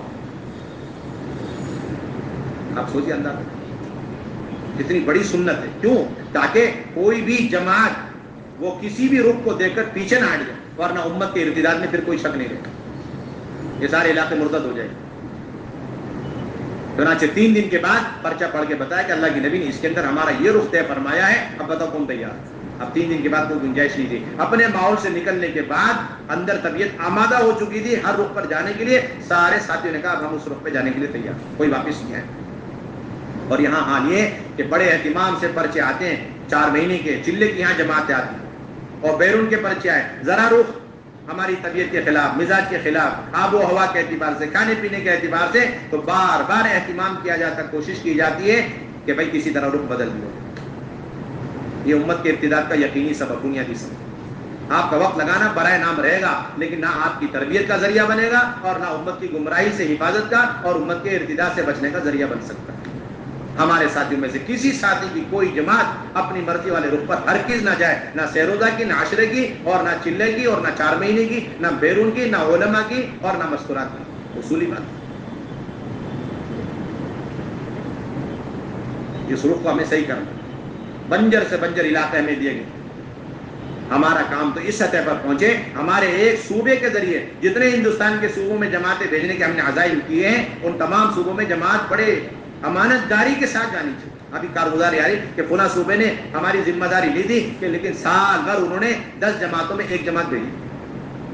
اب صوبے والوں سے پوچھا تو وہ کہہ رہے ہیں کہ ہاں جماعت تو ہم نے بھیجی تھی، اور یہ کہہ رہے جماعت نہیں آئی۔ کیا ہوا کہ وہ جماعت اپنی مرضی سے وہاں گئی، 2 دن 4 دن رکی اور حالات دیکھے، اور پھر اس کے بعد اپنے طور پر کسی سے مشورہ کر کے کہیں اور رک پہ چلے۔ مولانا الیاس رحمۃ اللہ اس لیے فرمایا کرتے تھے کہ اگر جماعت اپنے رخ سے ہٹ گئی تو یقین کر لو کہ شیطان اپنے حربے میں کامیاب ہو گیا۔ جماعت شیطان اپنے حربے میں کامیاب ہو۔ یہ رخ اہم ترین سنت، یہ رخ کیا ہے؟ سنت۔ حضرت ابو بکر رضی اللہ تعالیٰ نے طے کر کے مدینہ طیبہ سے بھیجا تھا حضرت اسامہ رضی اللہ تعالیٰ کی جماعت کو کہ آپ کو اس رخوں پر کام کرنا ہے۔ تو یہ سارے گاؤں سب کے سب حضور کی وفات کے بعد مرتد ہو چکے، یہ فلاں قبیلہ ہے، فلاں قبیلہ ہے اور فلاں خاندان، بس آپ کو یہاں سے گزرنا ہے اپنی جماعت کے ساتھ۔ حضرت ابو بکر، حضرت اسامہ رضی اللہ تعالیٰ نے اپنی جماعت کو لے کر بڑی تیزی سے، یہ روایتوں میں آتا ہے بڑی تیزی سے روانہ، بڑی تیزی سے پہنچے ان گاؤں کے دیہات۔ اللہ کرے وہ جذبہ ہمیں بھی نصیب ہو جائے۔ سوچتے نہیں بیٹھتے تھے صحابہ کہ کیسے جائیں، کس طرح جائیں، کوئی بھی ایک بہانہ بنا لیں کہ ٹکٹ ہی نہیں ملا، رخ بدل دو، ٹکٹ مہنگا ہو گیا، رخ بدل دو، بہانے کچھ۔ اور روایت میں صراحت موجود ہے کہ جتنے گاؤں کی نشاندہی حضرت ابو بکر فرمایا، ان تمام گاؤں سے جب حضرت اسامہ اپنی جماعتوں کو لے کے صرف گزرے، سب کے سب پلٹ کے فوراً کلمہ پڑھ کے دین میں داخل ہو، اپنے ایمان کی تجدید کر لی انہوں نے۔ اور یہی نہیں، ایسا اثر لیا انہوں نے کہ وہ سب کے سب نقد حضرت اسامہ کی جماعت کے ساتھ روانہ ہوئے آگے تقاضے پر، اور سب کے سب مدینے پہنچے. اس لیے اپنی مسجد سے کامل و مکمل جماعت جس کے اندر لے کے چلنے والا ایک ساتھی، دو ساتھی کسی قیمت پر نہیں. لے کے چلنے والا ساتھی ایک جماعت میں کون ہو؟ ایک جو جماعت کو سنبھال سکے، لے کے چلنے والا. دوسرا ساتھی معاون ہو جائے. بس ایک سطح کے لے کے چلنے والے دو ساتھی ایک جماعت میں کسی قیمت پر نہیں ہو. ابھی ہم دیکھتے ہیں جماعتیں یہاں پر آتی، یو پی سے آ رہی ہے، بہار سے آ رہی، بنگال سے آ رہی، مختلف صوبوں سے آ رہی. جب لے کے بیٹھتے ہیں تو پتہ چلا کہ وہ بھی متمنی امیر بننے کے، یہ بھی پتہ چلا چار چار امیر ایک جماعت میں آئے ہوئے. امیر بننے کی فکروں میں ان کے چلے ختم ہو گئے. جماعت یہاں تھی، کوئی تو سلسلہ، کوئی سلسلہ. پرانے ساتھی زیادہ ہیں ایک جماعت کے اندر، نئے ساتھی دو چار، کوئی سلسلہ نہیں. نتیجہ یہ ہوا کہ سال بھر جو اور جماعتیں تیار ہوتی ہیں ان کو امیر نہ ملنے کی وجہ سے وہ ساری جماعتیں رک جاتی ہیں. یہ سب سے بڑا خسارہ، سب سے بڑا خسارہ. یہ شیطان نے بڑی زبردست پٹیاں پڑھائی ہیں کہ بھئی جب نکل رہے اتنی محنت قربانی سے تو ایسے لوگوں کے ساتھ جاؤ جو بہت اصول پسند اور جو بہت اصول دان اور اصولوں کو جاننے پہچاننے والے، تاکہ ان سے بیٹھ کر کے خوب اصول سن کر کے ہم بھی بہت اصول والے بن کر کے آئیں گے. ایک نمبر کی سب سے بڑی بے اصولی سارے اصول پسند لوگوں کا اکٹھے ایک جماعت میں نکلنا سب سے بڑی بے اصولی ہے. نوٹ کر لو آپ اس سے، سارے اصول جاننے والے اکٹھے ایک جماعت میں جائے، اس سے بڑی بے اصولی کچھ نہیں تبلیغ کے. اب مولانا الیاس رحمۃ یہاں تک فرما گئے میرا تو یہ جی چاہتا ہے کہ میرے پاس یہاں مرکز میں شرابی، کبابی، جواری اور طرح طرح کے منکرات میں مبتلا وہ لوگ میرے پاس رہیں. یہ میرے نزدیک پسندیدہ اسے کہ میرے پاس کتب افضال اولیاء اللہ بیٹھ جائیں، کہ نبیوں کی ساری محنت کی شروعات یہاں سے ہو. ہمارے کام میں ترقی نہ ہونے کی بنیادی وجہ ایک خود ذمہ داری کے ساتھ جانا، اپنی جماعتیں خود بنانا. چلے 4 مہینے بنجر علاقوں میں جا کر کے محنتیں کر. ہمیں جو رخ سال بھر ملا ہوا ہے انہی رخوں پر جماعتوں کو لے کے جانے کا اہتمام. اگر وہاں کام صحیح نہیں ہوا ہے اہتمام سے آپ خط لکھیں، اپنے ذمہ داروں کو مطلع فرمائیں، اور اس کا حل کیا ہے کہ فلاں صاحب کی جماعت بھی بن رہی ہے، اب ہماری جماعت واپس آ رہی، اس جماعت کو اس پٹی پہ بھیجیں. اللہ کے نبی کی یہی سنت. حضرت خالد رضی اللہ عنہ کو بھیجا یمن، اور وہ 6 مہینے وہاں رہے، کلمے کی دعوت دیتے رہے، لیکن کوئی اثر نہیں پڑا. تو خط لکھا، یہ نہیں کہ واپس آ گئے. حضرت حضور صلی اللہ علیہ وسلم نے حضرت علی کی جماعت بنائی اور ان کے ساتھ کچھ ساتھی جوڑے اور خط لکھا حضرت خالد کے نام کہ جب یہ جماعت آ جائے تو آپ واپس آ جائیں، اور آپ کے ساتھیوں میں سے جو چاہتا ہے واپس آنا وہ واپس آ جائے، اور جو حضرت علی کے ساتھ رہ کر اور وقت بڑھانا چاہتا ہے، کام کرنا چاہتا ہے، وہ رک جائے. یہ سنت طریقہ. حضرت علی کے پہنچتے ہی ذرا سی محنت ہوئی اور سارے کے سارے یمن والے کلمہ پڑھ کے دین میں داخل ہوئے. تسلسل کے ساتھ جماعتیں ڈالنا. اس وقت تک ہم اپنی سیروزہ کی جماعتیں لے کر گاؤں دیہاتوں میں جائیں گے جب تک وہاں پر اعمال دعوت وجود میں ہے. اعمال دعوت کا مطلب وہاں کے گاؤں کی ساری مسجدوں کے اندر مشورہ، تعلیم، ملاقات، 2 گشت، اور پھر ان مسجدوں کے اطراف میں گھر گھر کی تعلیم، ہفتہ واری تعلیم، اور پھر اس کے لیے مستورات کا خروج، سیروزہ کا، عشرے کا، چلے کا، اور سارے گھروں کے اندر مستورات جماعتوں کا استقبال کا سلسلہ شروع ہو جائے. یہ جماعت یہ کام کا ہمارا ہو. 4 مہینے کی جماعتیں پیدل نکالنے کا اہتمام کیا جائے. اپنی اپنی مسجد کی سطح پر پیدل کا اہتمام. کس کا اہتمام؟ پیدل جماعتیں نہیں. یہ بات بالکل سراسر غلط ہے کہ پیدل جانا یہ تو غریبوں کے لیے ہے اور سواریوں میں جانا امیروں کے لیے. یہ بات اب تو جماعتیں جہازوں میں ٹکٹ بنا کے پہنچ. اور مولانا یوسف رحمۃ اللہ علیہ فرماتے تھے کسی جگہ اجتماع میں پہنچنا ہے تو وہاں تک جانے کے لیے جو ریل گاڑیاں ہیں اس میں جو سب سے ہلکی چلنے والی ریل گاڑی اس میں ریزرویشن کراؤ تاکہ ہماری سواری اللہ کے نبی کے اونٹ سواری سے مشابہ ہو اور ہم ہر اسٹیشن والوں کو دعوت دیتے دیتے وہاں اجتماع گاہ میں پہنچے. اب تو ساتھی کو وقت بچانا. پیدل جانے کا اہتمام کیا, زیادہ سے زیادہ پیدل جماعتیں چلائی.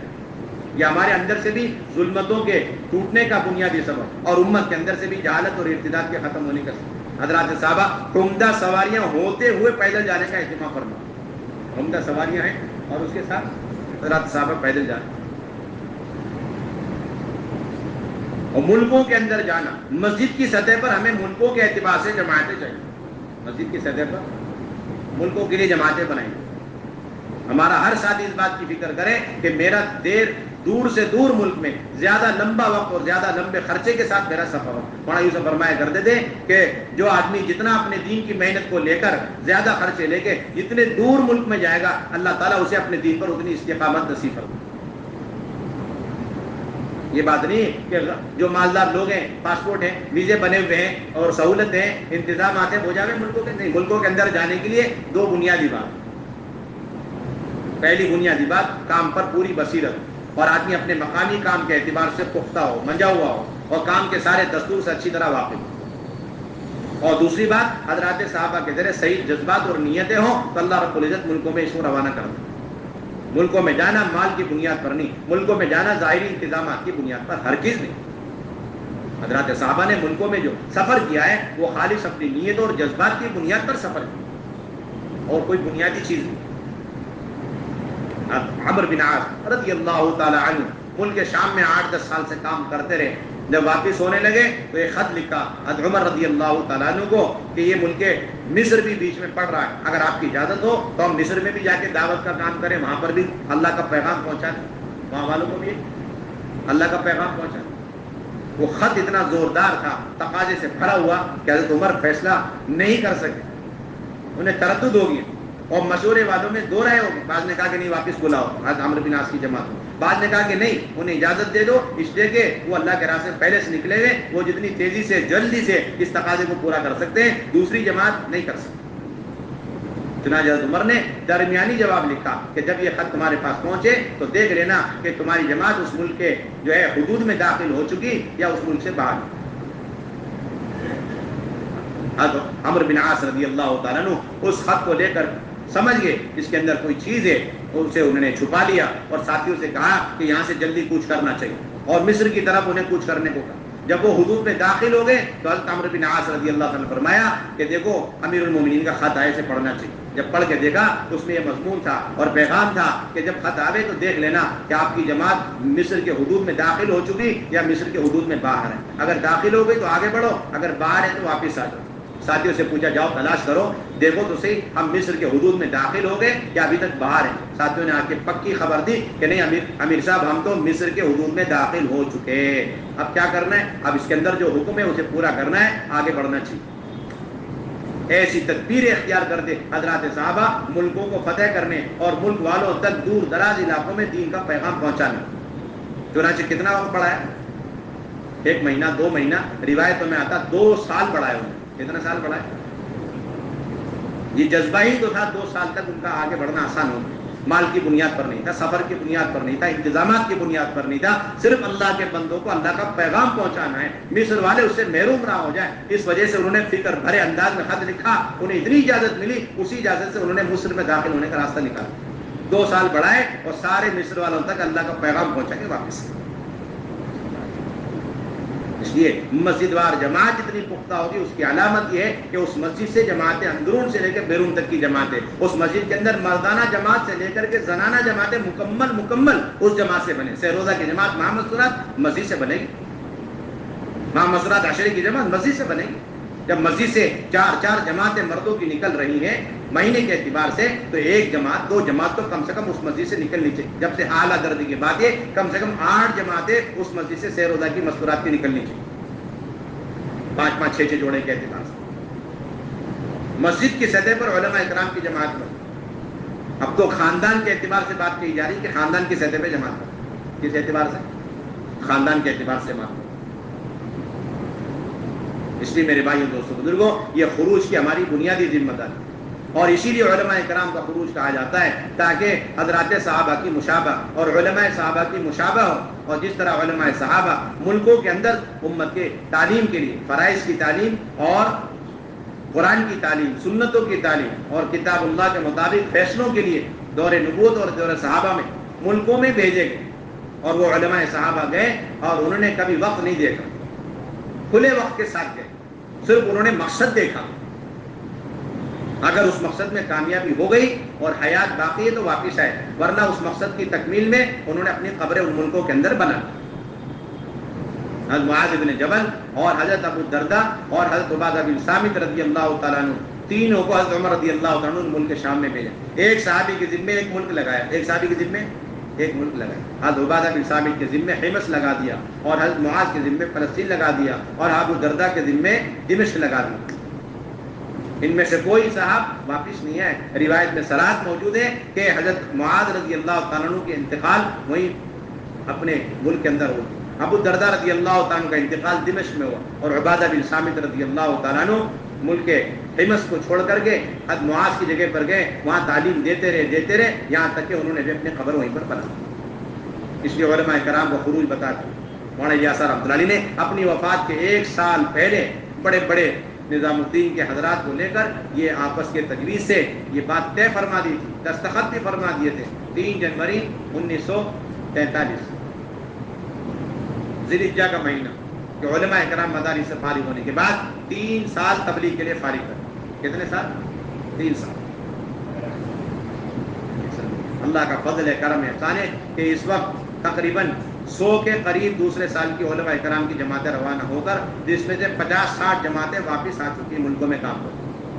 اور دیگر ممالک کے اندر بھی اب یہ دوسرے اور سال کے علماء کرام کی جماعتیں نکلنی شروع ہو گئی. بنگلہ دیش سے تقریباً 10-12 جماعتیں نکل چکی, ملیشیا سے تقریباً 15 جماعتیں دوسرے سال کی نکل, برما کی تقریباً 2 جماعتیں دوسرے سال کی, سری لنکا سے 4 جماعتیں دوسرے سال کے علماء کرام کی نکل چکی. افراد بے شمار ملکوں سے نکل چکے. اللہ کا فضل ہے, تیسرے سال کی بھی ایک جماعت علماء کرام کی تیسرا سال لگا کے واپس آ چکی. اللہ کا فضل ہے, کرم ہے. یہاں سے آواز لگائی گئی کہ خواتین کو لے کر اللہ کے راستے میں نکلو. ابھی اس مئی جون کے اندر اندازہ لگایا تو پتہ چلا اس مئی جون میں 2 مہینے کے اندر نظام الدین میں جو مستورات کی جماعتیں آئیں چلے کے لیے 2 مہینے کے لیے, وہ 1250 جماعت 2 مہینے کے اندر جو پورے ہندوستان سے آئی. 1250 جماعتیں ہندوستان سے, بیرون سے. اور حضرت نے فرمایا پچھلے اسی مئی جون میں کتنی تھی, تو پتہ چلا 650 جماعتیں. کتنی جماعتیں پچھلے اسی مئی جون میں 650 جماعت, اور اس مئی جون میں 1250 جماعت. اللہ کا فضل کرم ہے. لیکن ابھی تک تقاضے باقی, اندرون ملک کے بھی تقاضے, بیرون کے بھی تقاضے. اس لیے ہم سب عزم ارادے کریں کہ انشاءاللہ ایک تو اپنی مساجد کو 100% اعمال دعوت سے آباد رکھیں, اور دوسرے پہلے اور دوسرے گشتوں کی پابندی کی جائے. اور تیسری بنیادی چیز یہ ہے کہ ہم اپنی مسجدوں سے اپنی مکمل جماعتیں بنائیں, چاہے سہ روزہ کے عشرے کی ہو, چاہے چلے کی 4 مہینے کی. اور چوتھی بات یہ ہے کہ جو رخ ہمیں ملے امانت داری سے, اندرون کا ہو, اپنے صوبے کا ہو, یا صوبے سے ہٹ کر دوسرے صوبے کا ہو, اہتمام کے ساتھ ان بنجر علاقوں میں جانے کی فکر ہمیں کرنا. اب ان سارے کاموں کو مضبوط پختہ کرنے کے لیے ہمیں 2 باتوں کی اور فکر کرنا. ایک تو اپنی شب گزاری کی پابندی, اور دوسرے نمبر پر اپنے ماہانہ جوڑ کا اہتمام کرنا. ایک تو شب گزاری, اور دوسرے ماہانہ جوڑ کا ہمیں پورا اہتمام کرنا. شب گزاری اعلیٰ درجے کی ہے کہ ہماری تمام مساجد جس سے متعلق یہ شب گزاری ہے, ان تمام مساجد کے تمام کام کرنے والے ساتھی قیام طعام کے ساتھ شب گزاری میں شریک. یہ نہیں کہ 2-4 مسجدوں کے 2-4 ذمہ دار ساتھی پہنچ گئے, اور ان میں بھی آدھوں نے شرکت کری بیان میں, اور آدھے واپس آ گئے. 2-4 برکتی طور پر قیام اور طعام کے ساتھ شب گزاری میں رکے. یہ بہت ہی کمزوری کی بات ہے.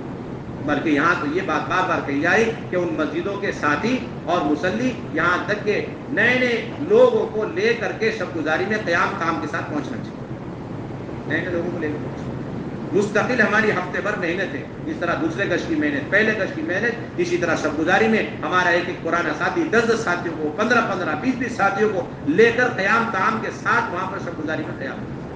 عصر کی مجلس ہوئی, اب لے کر ہم بیٹھ کے ان کا ذہن بنا رہے ہیں, اور پھر مغرب میں مجلس ہوئی, اب پھر لے کر کے بیٹھ گئے ان کا دعوت کا ذہن بنا رہے ہیں, تشکیل کر رہے ہیں, اور ان کو فکریں دلا رہے ہیں. اور حیات الصحابہ اب اس کے بعد دوبارہ لے کر کے ان کا ذہن سازی کر رہے ہیں, اور رات بھر ان کے لیے دعائیں کر رہے ہیں, اور پھر اس میں سے ان کی تشکیلیں ہو رہی, چلے کی, 4 مہینے کی, اندرون کی, بیرون کی, اور پھر انہیں اعمال کے اعتبار سے مضبوط پختہ کر کے واپس آ کر اگلے ہفتے تک انہیں اعمال مسجد میں لے کر کے چلتے. اس میں نہ قیام ہے, اس کے اندر اپنا دستر اور اپنا بستر. ان مساجد کو پختہ کرنے, اپنی شب گزاریاں اسی وقت مضبوط ہوں گی جتنی ہماری تمام مساجدیں اعمال دعوت کے اعتبار سے پختہ ہوں. اگر ہماری مسجدوں کے اندر اعمال دعوت مضبوط ہیں اور اس کے اندر پابندی ہے, تو پھر ہماری شب گزاریوں کے اندر بھی استحکام پیدا ہو. مساجد اگر اعمال دعوت کے اعتبار سے کمزور ہیں تو ہماری شب گزاریوں کے اندر بھی اس کے اثرات پڑیں. محنتیں کر کے آ رہے ہیں اپنے اپنے حلقوں سے، اپنی اپنی مسجدوں کی سطح پر ہم چلے کی جماعتیں، 4 مہینے کی جماعتیں، اندرون کی جماعتیں، بیرون کی جماعتیں، مستورات کی جماعتیں، علماء کی جماعتیں ہم بنا کر لے کر کے شب گزارے میں آ رہے ہیں۔ ہماری شب گزاری تو محنت کا عنوان ہے، قیام کا عنوان نہیں، کام کا عنوان نہیں۔ قیام کا ابھی تو حال یہ کہ جو جہاں ہے دفتر میں، ڈیوٹی میں، کاروبار میں، دھندے میں، وہیں سے وہیں اپنا ٹفن باندھ کر کے شب گزاری میں پہنچ گیا اور وہ اللہ کا شکر ادا کر رہے، بہرحال میں آ تو گیا، قیام تو کر رہا ہوں، کام تو آپ تو یہ قیام اپنے گھر میں بھی کر سکتے ہیں، اس کے پیچھے آپ کی کوئی محنت ہی نہیں۔ شب گزاری اکیلے اکیلے پہنچ رہے ساتھ، 10 ساتھیوں کو پیچھے چھوڑ دیا، مسجد وار ساتھی بھی پہنچ نہیں پا رہے۔ یہ بات ہفتے بھر شب گزاری کی زوردار ہماری محنت ہو۔ اسی طریقے سے ان ماہانہ جوڑوں کے ذریعے سے ہماری جتنی بھی مساجد ہیں، قریب کی، دور کی، کمزور مسجدیں خاص طور سے، ان کے اندر اعمال دعوت کو قائم کرنا مقصود اور مطلوب ہے، جس کے اندر 4 بنیادی اعمال ہیں، اس میں مساجد کی حاضری ہے اور اس کے اندر کارگزاریاں ہیں، اور اس کے اندر کارگزاری کو روشنی میں عزائم کی مجلس ہے، اور اس کے بعد حیات الصحابہ۔ ابھی کارگزاری میں معلوم ہوا کہ حیات الصحابہ تو 100 جگہ ہے، ماہانہ جوڑ 100 جگہ اور حیات الصحابہ 60 جگہ، 70 جگہ، 80 جگہ، کہیں علماء ہی نہیں، اگر علماء ہیں تو دور ہیں، پہنچ نہیں پا رہے۔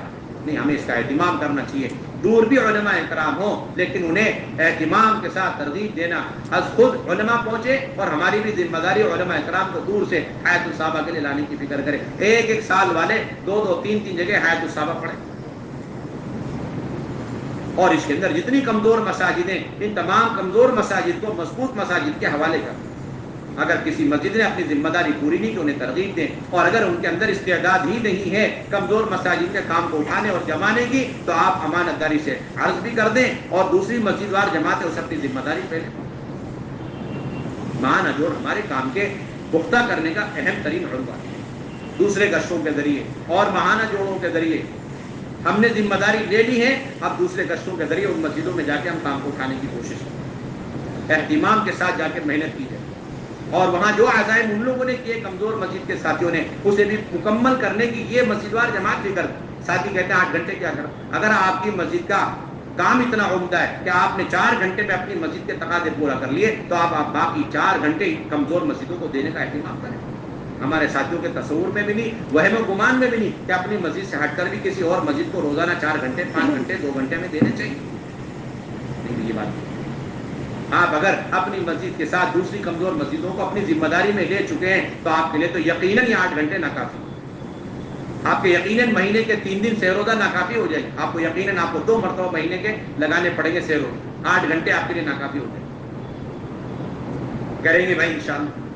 اب میرے بھائیو، دوستوں، بزرگوں، جو باتیں بتائی گئی، عرض کی گئی ہیں، امانت ہے، انشاءاللہ اس پر اپنی ذات سے عمل کر۔ اصل بنیادی مقصد یہاں پر جمع ہونے کا اصل یہی کہ ہمارے اعمال کے اندر جو کمی کمزوری ہے اس کا جائزہ لیا جائے، اور پھر آئندہ کے لیے ہم عزائم کر کے یہاں سے جاویں کہ انشاءاللہ آئندہ آمد کے موقع پر یہ تمام چیزوں کے اعتبار سے ہم پختہ اور مستحکم ہو کر کے واپس رہیں، دوسروں صوبوں کے لیے نمونہ بنے، اپنے دوسرے صوبوں کے تقاضے پورا ہونے کا ہمارا یہ صوبہ ذریعہ بنے، حتیٰ کہ ملکوں سے تقاضے آ جائیں تو ان ملکوں کے تقاضے پورا ہونے کا یہ صوبہ ذریعہ بننا چاہیے۔ کریں گے بھائی اس کی فکر انشاءاللہ، اللہ تعالیٰ قبول فرمائے۔